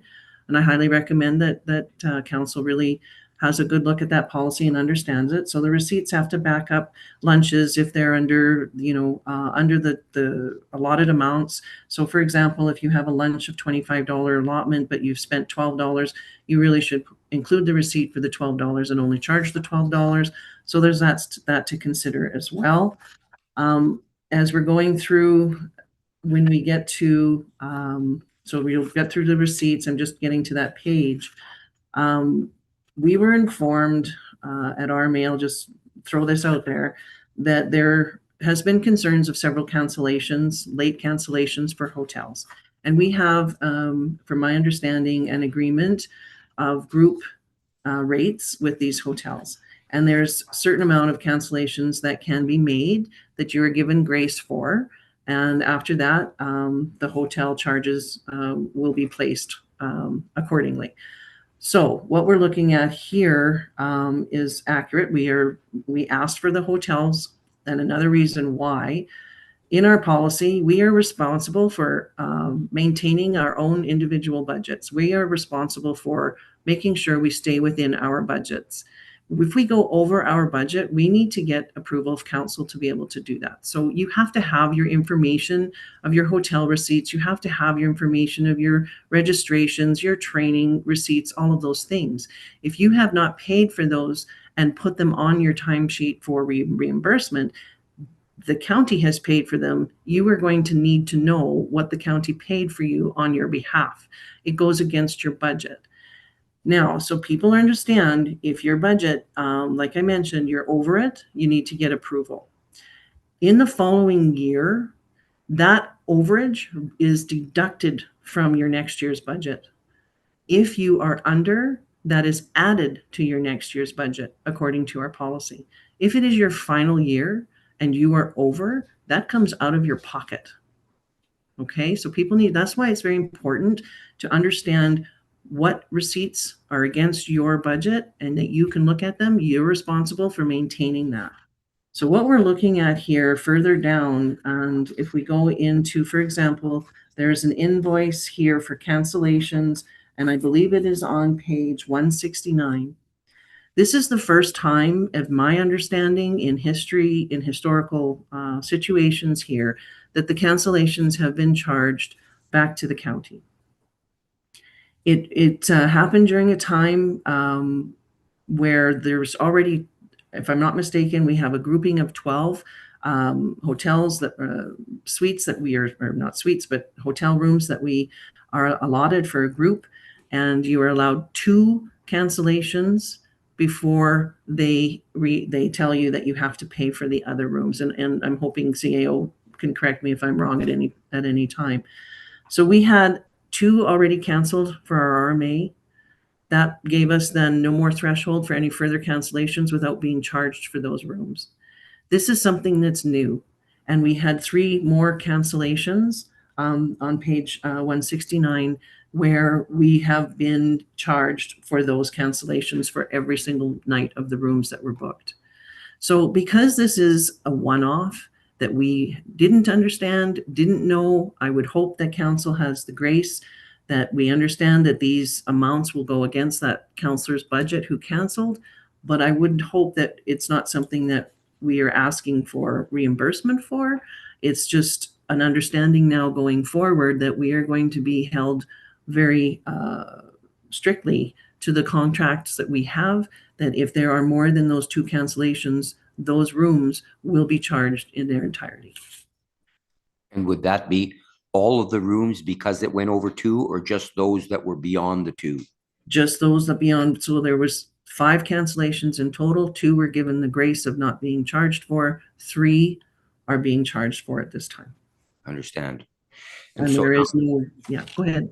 Well, just for clarity, so the information that we have here where it itemizes our rooms and what the value of them were, we keep track of that? Or it's my understanding that some of the RMA doesn't go towards that budget, it goes somewhere else? Like, There are two separate budgets, definitely. so how would I know which budgets, or which would go against my $7,200 budget and which would not? Okay, so in your policy, 2009, it explains which budgets belong where, right? And RMA is separate. It does have a separate budget from your counselor convention, conference budget and that kind of thing. So being, yes, that these receipts were for RMA, it's for transparency and accountability purposes, so that it's in our public agendas and our residents can see exactly what it costs to send counselors to these different places in their entirety. Okay, and so now moving back to everyone's timesheets and so on, what is the process here? Are we all collectively supposed to review them so that, because I'm assuming that we're gonna all be approving all of them in one block, is it? Or you can pull one out. We can pull one out? Okay, because see, I'm unfamiliar with what others are doing, and so when I look at now whose is this? Say Rob Mintz, he wrote a bunch of stuff in here. He wrote Councillor Capitania wrote notes and confused. I have no plan. That's what I was just going to ask about that, because If I may, point of privilege, if I may ask for all to speak through the microphone, Sorry. please, so they can hear. I'll speak to my timesheet. yeah, no, I don't, I'm not I'd disputing like it. to though, Oh, okay, please. sure, go ahead. As a member of the. Yeah, table. okay. It is proper practice to write down all of the things you attend, whether you're charging or not, so that the public see that you attended those things. So if I go to a meeting on Zoom, I don't generally put it because I didn't go to it. Sometimes I might if it's like, I think about it, but generally, even if you're not charging mileage, you should put what you're doing because Okay, the that's public footnotes. wants to see all the stuff you do. Okay, understood. Yeah, it actually kind of confused me a little bit. And then I look at Councillor DeHollick, and he wrote down some kilometers here, but he put no numbers. And I'm thinking, I wonder what he's doing. So that's what I'm a bit confused about. Like what, I'm just asking, what are we supposed to do with this? And you've already explained part of it, but so I guess then I'd be asking for a motion to approve all of the timesheets in one block, or if somebody has any concern with one particular one, we would segregate that out. Is that correct? Correct. If through the chair, that's what I understand it to be. I know prior to all of this coming forward, CAO did send us a sample of how it's being handled in another municipality. And, that's something we may want to look at and tweak how we do this. The other municipality's example was that they all originally went to the Reeve, and the Reeve pretty much prepared them, from my understanding, approved them, and so that they are a little more complete before they get here. So like I was mentioning, extensions are extremely important. For example, on page 149, as Councillor DeHollick's extensions for his mileage may not have been put down, but there is a policy that is followed for that. So administration would then take the time to complete those extensions on his behalf. So I would hope that in future that everybody does their own, so that it's firm and complete as how they want it to be charged. And again, you're going to have to keep track of your mileage, because once you reach 5,000, that mileage rate drops. 5,000 kilometers. Okay, so Councillor DeHollick, did you have a comment? You had your hand up? I didn't have my. Okay. No comment. Okay, thank you. Is there anybody else that has any comments on this? Go ahead, Councillor Champlin. Yeah, I noted that I will do my due diligence of going back and making sure I have that running total of kilometers as well, because in the previous term, I know quite often that I have exceeded that $5,000, and it just makes it a little bit more easier for administration and 5,000 kilometers, not 5,000 dollars. kilometers. Great, okay. Okay, good. And so then we keep track of all of this for our own use, or do we have to send it back to administration for anything else? Or do we put that on the bottom of our sheet, where we're at? Is that per month? If Go I ahead. may, Yeah, go ahead. through the chair, to the chair, I call it a year-to-date kilometer running total, and I just, on my timesheet, I think it's there. I'm just looking for it on the page number, just to give you an idea, page 144. Below the totals column there, under the 986, that mileage kilometers that I used for that particular month, I have a YTD KM, so year-to-date kilometers, and then I just keep a running total. And that's because it's very easy to lose track of where you are. And so that would be just something that counselors would do on their own. That's not something administration does. But it's, again, you don't want to go to the stage where you get over 5,000, somebody does up the calculations, and then you have to go back and put a credit on it on a future timesheet to correct it. It's just stay ahead of it. Okay, so now you had mentioned earlier about some cancellations that were not covered and it came back to the county. And so how are we dealing with that? So I recognize what you had said, but however, go ahead, sorry. I think that Reeve Holland was saying if council agrees, like those rooms are just gonna be charged to our conference account. Correct. It'd be our total, like we were there. Right, So okay. it's not gonna, not like I didn't go, but I get to use that money somewhere else. That money is gonna go against my total. Correct. So that it's No. out of that account. Okay, I follow that, but approving, at this point, by approving these documents, we are accepting them as what you had mentioned as new policy. Is that correct? Like by saying that we know that some of them are going to get charged back to these $7,200 accounts. We're accepting that as the motion. Is that correct? If I may, Yeah, go ahead. RMA is a separate budget, just for clarity purposes. So it would be appropriately, I guess, coded to the GL for those budgets by administration as to where those funds go. And so it's just a tracking purpose at this point. Okay, good. Thank you. Go ahead, Councilor Captain. Now, I don't know if this is possible, but I mean, it is a concession because this obviously was completely unknown to all of us. I am comfortable with that account, that number being taken off of my 7,200 regular conference budget for the year. Just to show that like I care that it got charged, and I'm sorry that I didn't use it, but I definitely couldn't be there and had no idea that that was going to happen. So I'm okay with like sacrificing that out of the 7,200 if we need to make a separate motion for that. I know personally I would do that. Okay. Councilor DeHollick? Yeah, I as well had booked in for a meeting, and a day before, 2 days before I left, I had an emergent thing on our council meetings that I was going to miss. Mhm. But I couldn't miss council, and I think I was too late to cancel. So, and I don't mind if that comes out of my. Sure. Okay, no, as long as we all understand what the process, I think that's the key here is that as long as we're not all sitting here all equally confused. So as long as we get this clear and straight. Okay, so. Would you like that as a separate motion? After we- No, is there any other discussion on this? Which? Can I make that motion before we approve it? Sure, go ahead. So Councilor Kapitanic is going to make a motion. Who is that? Who is it? I don't even know. Just say the three. I would like to make a motion that outside of regular policy, the money paid for the rooms for RMA that could not be canceled be deducted from each respective counselor's regular conference budget. I thought there was a special RMA budget.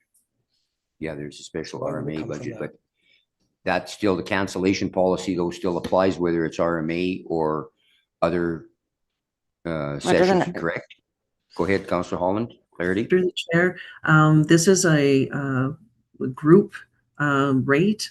So it's not necessarily through RMA, but it is a group rate that this would apply to. Now, for example, if you booked your own room separately, which we've seen here as well in this package, there's a receipt for it and a reimbursement.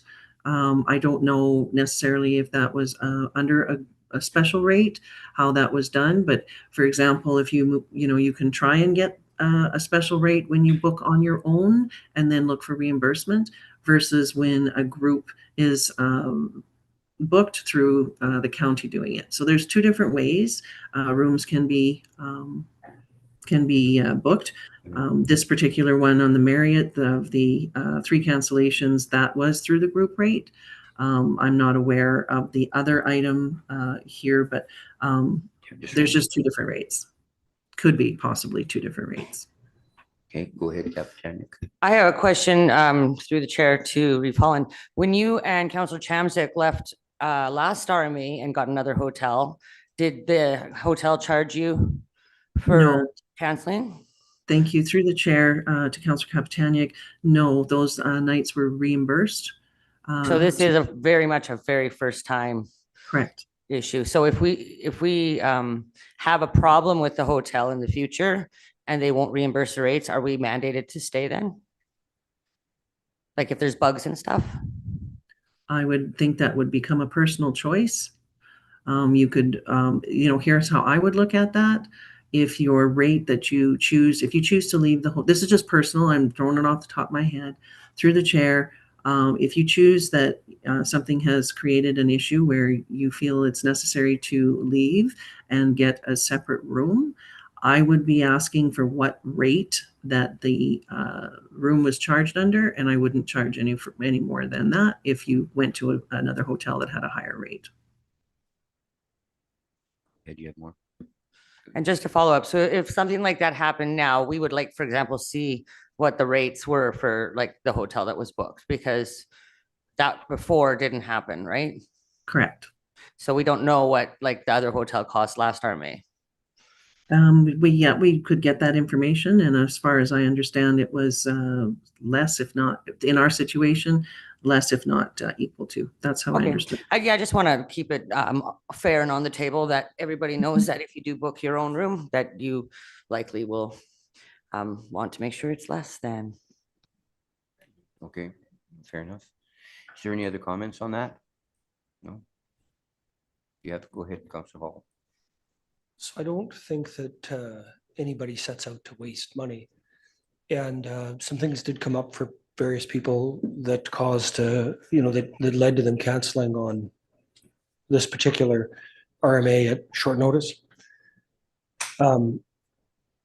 So I would speak against the idea of trying to bill it back to everybody's individual budgets on this particular moment and just treat it more as an important lesson learned. And I think for a couple of reasons. One is that nobody knew the deadline or the cancellation, or like there may have been moments where people were holding out on canceling to try to see if they could make it work or not. But the reality is this is a new information to all of us, and I think we should just on the cancellation of those 3 or 5 rooms or whatever it was, just leave it in the general RMA budget and move on, and simply pass a motion to approve the expense claims as presented and carry on. This is not something that should take an hour of our meeting. Okay, and so then presently we have a motion by Councillor Kapitanic to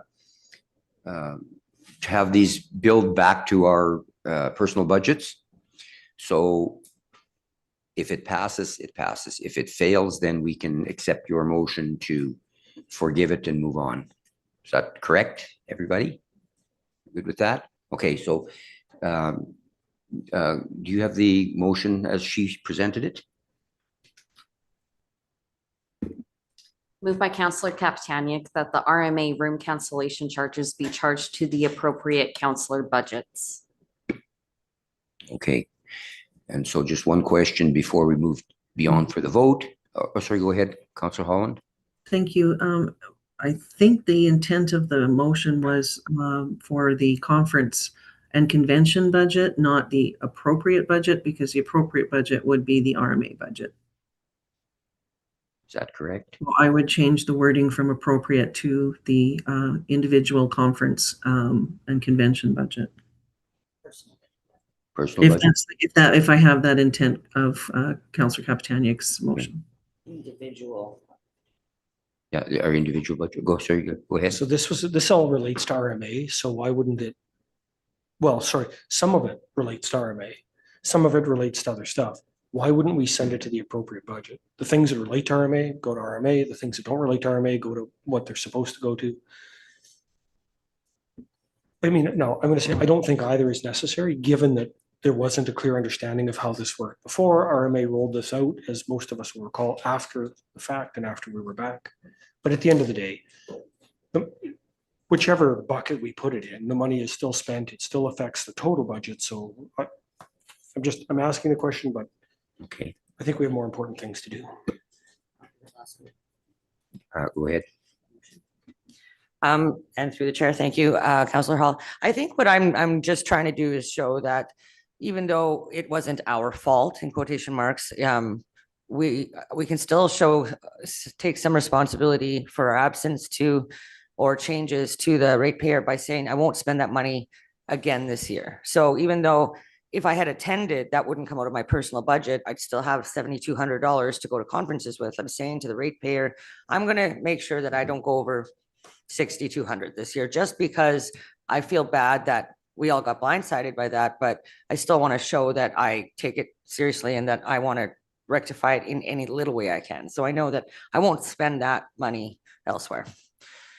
That's all. It's not like a big punishment or anything, just, the only thing I can think of that shows some accountability, because even though we didn't know, we're still responsible for it. Okay. Any further discussion? Anybody else? Okay, if not, I'd like to call for the vote. The motion was to have it all put towards our personal budgets, and all in favor. Aye. That'd be 1, 2, 3, 4, 5, 6, 7, 4, and opposed. 1 opposed. So that's carried. Thank you. I'll make the motion. Okay, go ahead. I'll make the following motion to approve all council timesheets collectively. Okay, any discussion on that from anybody? Anybody doesn't like somebody else's? That's not how it should be. No, I know. I'm If just that kidding. starts happening. No, I don't. watch your back. No, I know, I agree. Anyway, so any more discussion on all of the information we have? Councillor Kapitanic would like to make a motion to approve all of the requisitions for reimbursement as presented. Go ahead. Do you have a comment? Okay. Anybody else? Nobody? Okay, we're calling for the vote. All in favor of that? Aye. Okay, so that is carried unanimously. 1, 2, 3, 4, 7, 8, and 0. Thank you very much. Carried. Okay, time sheets. I guess you want to, No, I No. will continue on.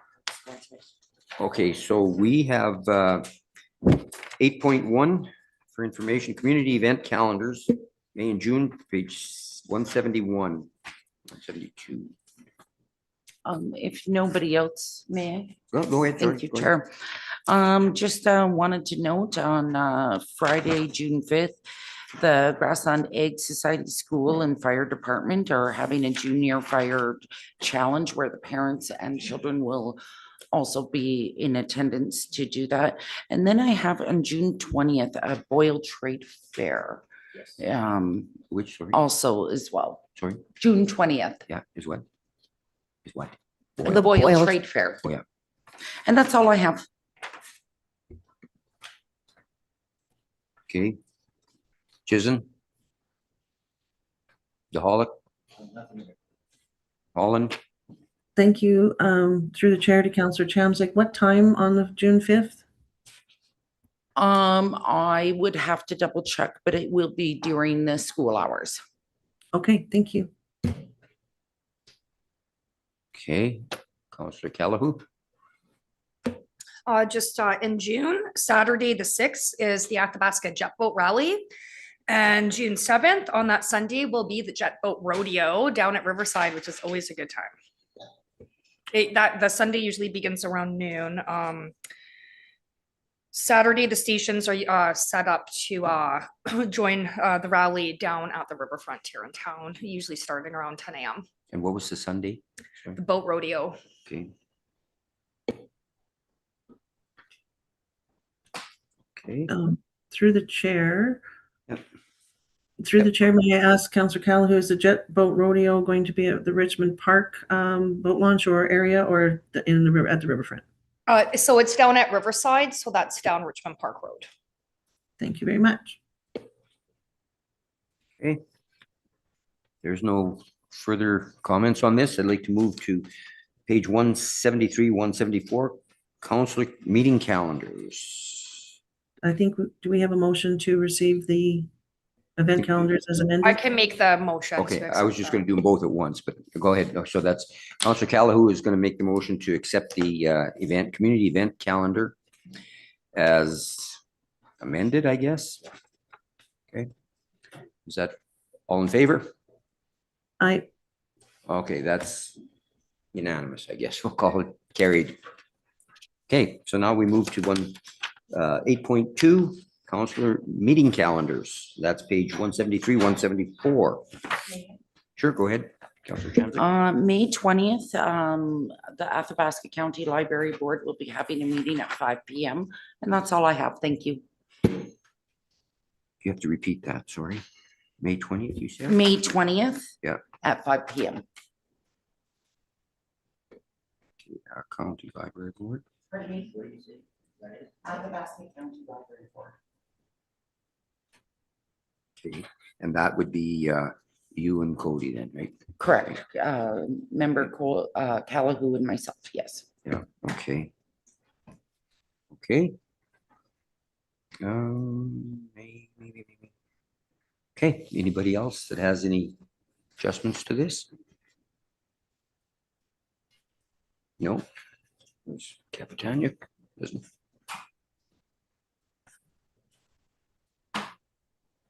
Go ahead. Mr. Chairman, just further to our discussion earlier about the tax rate bylaw. If you look at page 173 on the council schedule, it would actually help us to stay on schedule if council could consider a special meeting date actually before the 14th. So if there are any dates, the previous week, that gives us plenty of time to have the information ready. So If I may, Chair. Yeah, go ahead. I am open. The 6th would be wonderful. The 13th, possibly, I guess the 11th, you guys have a meeting.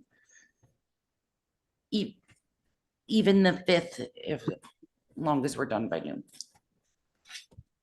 If I'm Go ahead, Councillor If I Holland. may, through the chair, May 6th works in my calendar. So long as I'm able to get out. Councillor Callahan? We've already got a meeting on the 7th. This is a one-item thing. Anybody who's coming to town already for the 4:30 tri-council, why don't we do it late afternoon on the 7th so that we're not blocking up different days, is what I would propose. Go ahead, Councillor Chamzik. I'm not sure if everybody's attending the tri-council meeting. And I think further to that, I don't anticipate how long this is going to be, but this could be a long discussion. Anybody else have a comment on it? Okay, so what's our preference here? Okay, the 6th for Chamzik. Any day works for me, I guess. Any Wednesday, yeah, all the way. Well, not any Wednesday, up to the 13th, I guess. Okay, DeHollick? I'm good. You're good for what? 6th? 6th or the 13th? 6th or 13th or the 7th, yeah, okay. Okay. Chisholm, Well, I'm kind of okay with the May 7th. I mean, if we have it. Yeah, that meeting is at 4:30, so I mean, we should be able to meet at 1 and hopefully get through. Okay. Just to save mileage, like. okay. Councillor Holland, what's your thoughts? I'm available either day by the looks of it so far. I am concerned about timing. If there is quite a bit of conversation that does take place, I would hate to want to run into another meeting. Okay. So Counselor Hall suggested the 7th, but so we're okay with still, that's your thoughts on that? And I really don't believe we can, like, I don't want to come to it if we think we can stretch that out to 3.5 hours. Like, there'll be some discussion, but 3.5 is a long time. Don't know. I think she was concerned about, not knowing for sure. So I think that's where that came from. Counselor Callahoo? I think that the 7th makes sense too, especially for those of us driving quite a distance to come and it's, just saves mileage and time, but whatever council decides, I'll be there. Okay, so we really never made a decision here yet. So what is tri-council meeting? It's generally just half a day, is it? Or like morning? No, it's scheduled at 4:30 PM this time, Mr. Oh, I was Chairman. just looking at my, Yeah, my it's- agenda or my calendar book.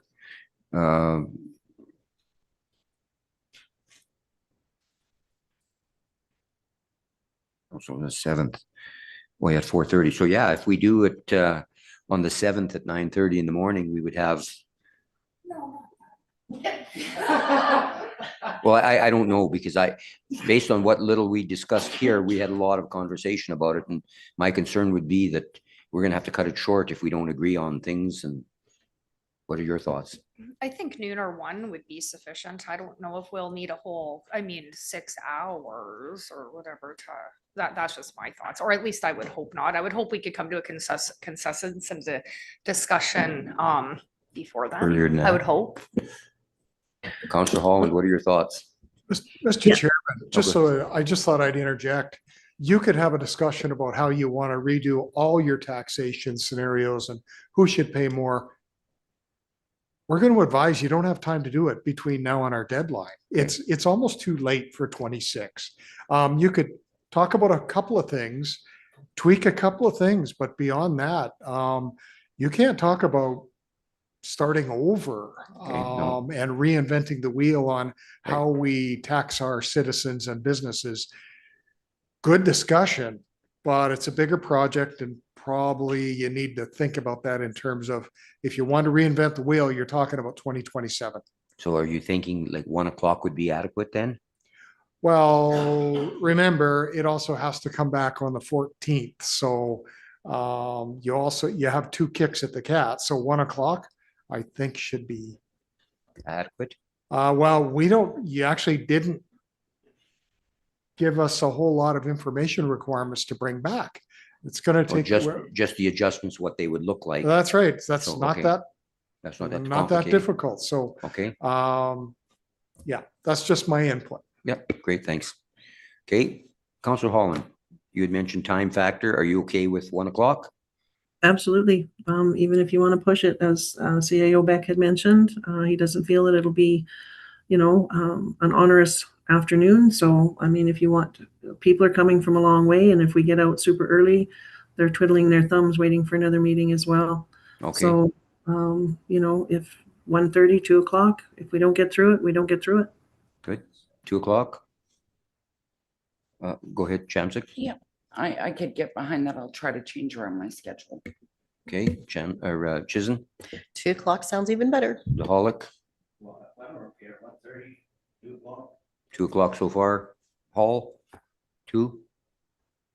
Counselor Hall, and yes, 2 is Counselor fine. Hall. Okay, thank you. Counselor Calloway. Yeah, 2 o'clock works fine for me. Okay, 2 o'clock it is.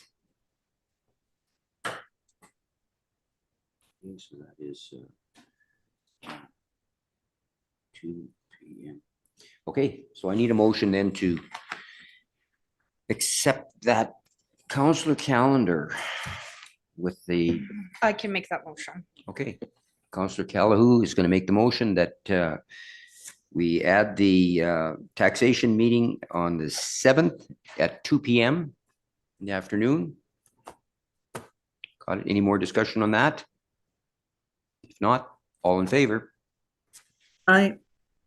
So that's 1, 2, Councillor Chisholm, 3, 4, 5, 6, Councillor Hall, 7. Sorry, I didn't notice it. Okay, that's carried then. Thank you. Okay. Then we're going to move to items 9.1, RCMP priorities. and that would be Councillor Hall. And Thank you. I believe everyone has seen the email a couple of times come around. I did send it as a refresher. These are the priorities that the Boyle RCMP have put forward and recommend that we go forward with. And of course, they are requiring the Reeve to sign off on those on behalf of council. So it's just to bring it to council's attention.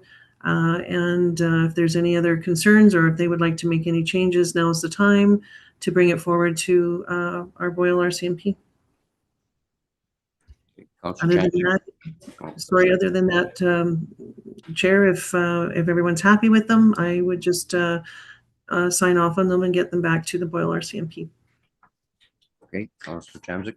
I'm in 100% support of them. I think it's been really great to see the great efforts of the RCMP doing those education and school visits. And I just wanted to thank them for having that also on the priority list. Okay, so we need a motion for that then.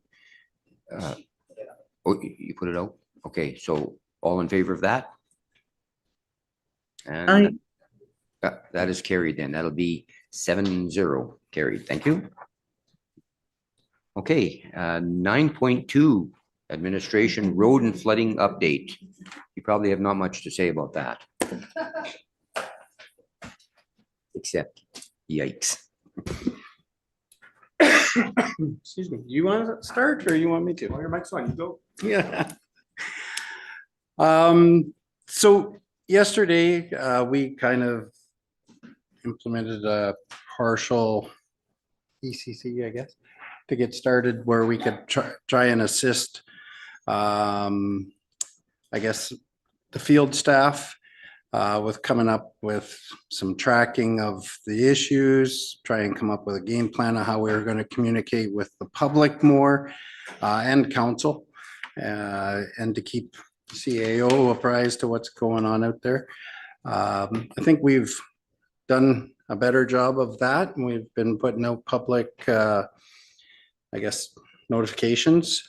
We implemented, it took a page out of Fire's book where they had an app where they were tracking fires, and we had our GIS tech manipulate that into a road damage app and map. So now we have all the spots located on the map. Once we've had the opportunity to inspect them, you know, we changed the color of the icon, whatever. But our internal copy of that has pictures and everything. Obviously, the public doesn't have access to that because there's some personal information that is available through the pictures. There's email information, phone numbers, stuff of that nature. So we've left it where it's on the public facing map. It's just an icon that identifies the location. And we've had quite an uptake.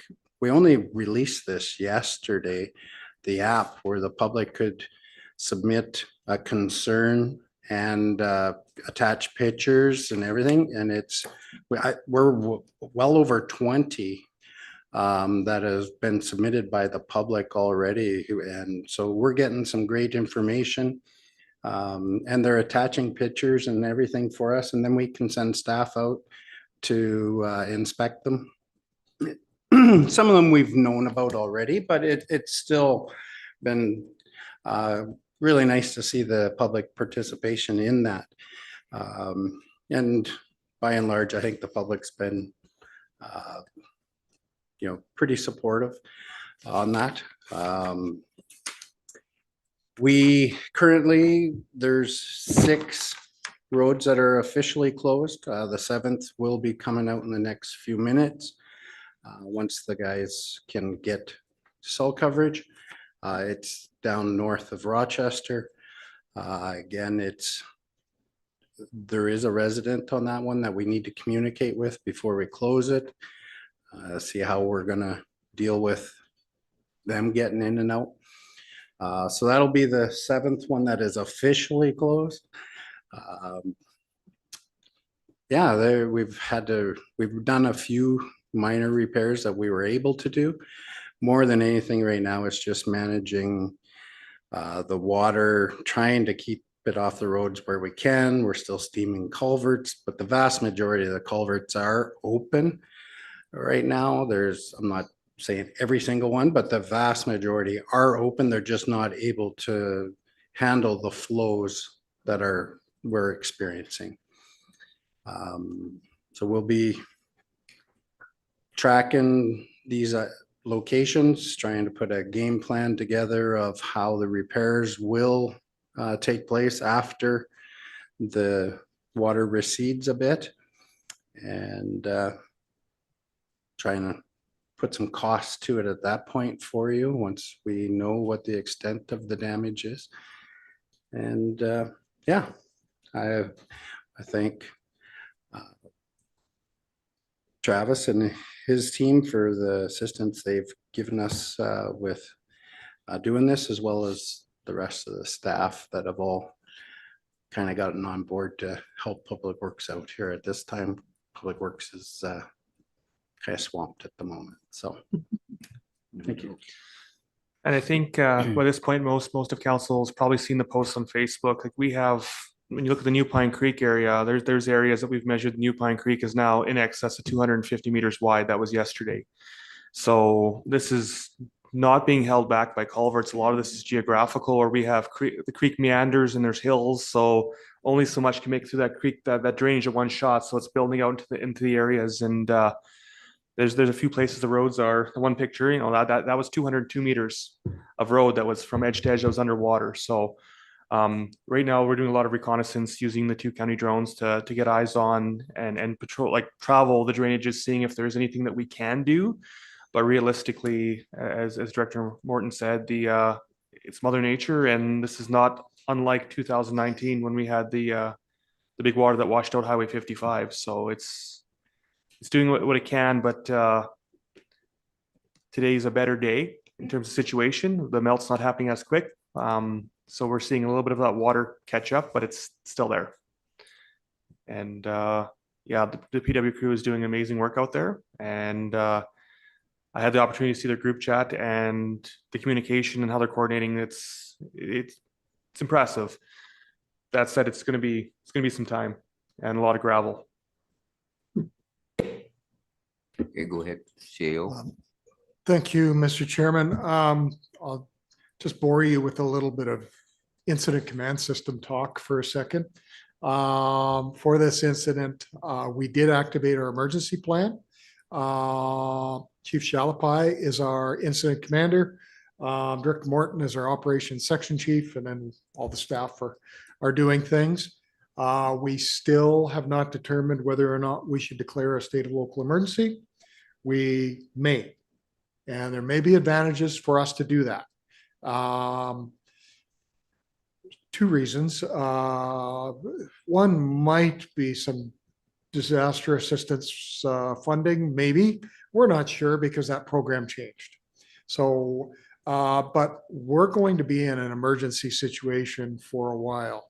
Even if the water recedes, the damage left on those roads is going to take time to fix. So we are in an emergency situation for weeks. All the work we planned to do has all changed. So that's one thing we may still declare a state of local emergency. And it's changed all our priorities. Sorry, it has. But people can't get to their houses or out of their houses, as the case may be. Kind of a priority. Yeah. And secondly, just shortly before the meeting, you may have got the notice or not, but we declared a 75% ban on all gravel roads that we normally don't ban. Kind of unprecedented. The county hasn't traditionally done that. We've banned them all. If producers or someone else still needs to haul, there's a process for it. Otherwise, all non-essential loads or hauling, please don't do it in the interim until these roads firm up, drain. You know, if you don't need to haul that load of hay right now, please think not. You know, if it can wait till the roads firm up, So that's what the ban is about, is to encourage people to maybe defer if they can. That's all. So just want to add those two things, Mr. Chairman. And so how does that reflect on those that have road use agreements, being the bulk oil and gravel in a Rochester? Does that affect them as well? Or is that something aside from the ban? The ban affects them as well. Okay, thank you. Councillor Holland, you had a. Oh, thank you. Yeah, just a couple of comments through the chair. Thank you to everyone who is working incredibly hard at dealing with these conditions that we do not normally see. We have been fielding phone calls and emails, and I'm sure visits to the office, and everybody is pulling together and doing an amazing job to deal with this emergency. I will call it that. It is an emergency. We are in. Personally impacted by Pine Creek, and it's the highest I've ever seen it. We have seen it flood in the past. This is one of the worst ones that I have seen. And I hope that, our waters recede quickly, but the weather change, that's going to slow things down. So I really appreciate all the work that everybody's put into this and will continue to put into this. It is of top priority, as we all know. And how many understanding residents that we do have is amazing as well. And I want to thank them for their understanding and the ability to be patient, as we are all in the same, nobody's immune to this situation. You mentioned costs, and I would anticipate that our change to our budget for repairing and bringing our roads back up to standard is going to take a great deal of time and a great deal of cost. So I think that that's something we really need to, I'm looking forward to hearing more on what you anticipate, but I think we all know at this table that it's going to be having to make some very serious decisions to deal with those anticipated costs to bring our roads back to where the standards that they are. So thank you again to everyone for all you're doing. It's much appreciated. Thank you. Anybody else have any comments? Yeah, go ahead, Councillor Chisholm. Just yesterday at our Ag Service Board meeting too, we talked about the emergency state that we're in right now. So they were waiting for admin to decide what to do. So thank you. Okay. Anybody else? Well, go ahead, Councillor. So you call the state of emergency by yourself? You don't need council's direction or anything. I personally support it, but. Through the chair to Councillor Hollick, no, the state of local emergency will be declared by council. The Reven.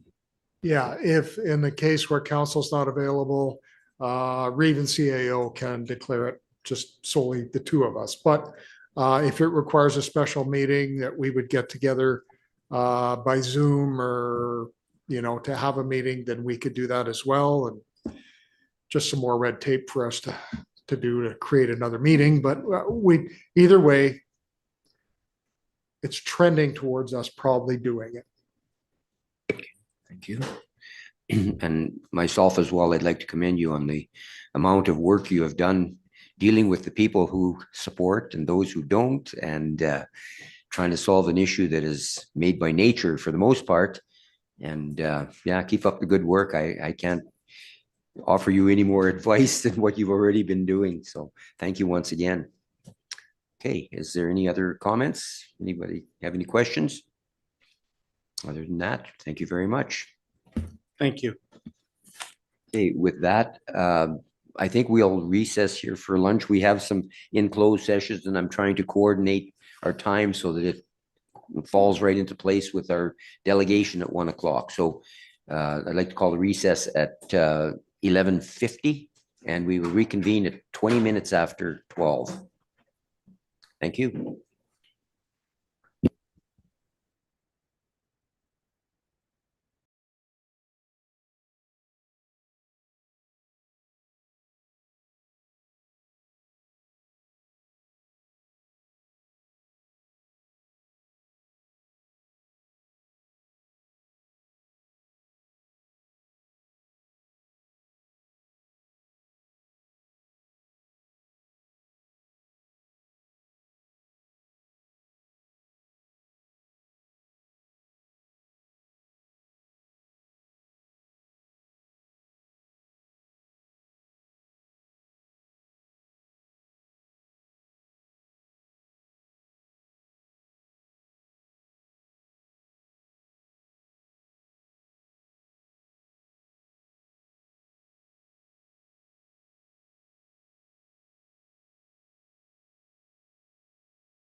This is 12:21. I'd like to reopen this meeting at 12:21.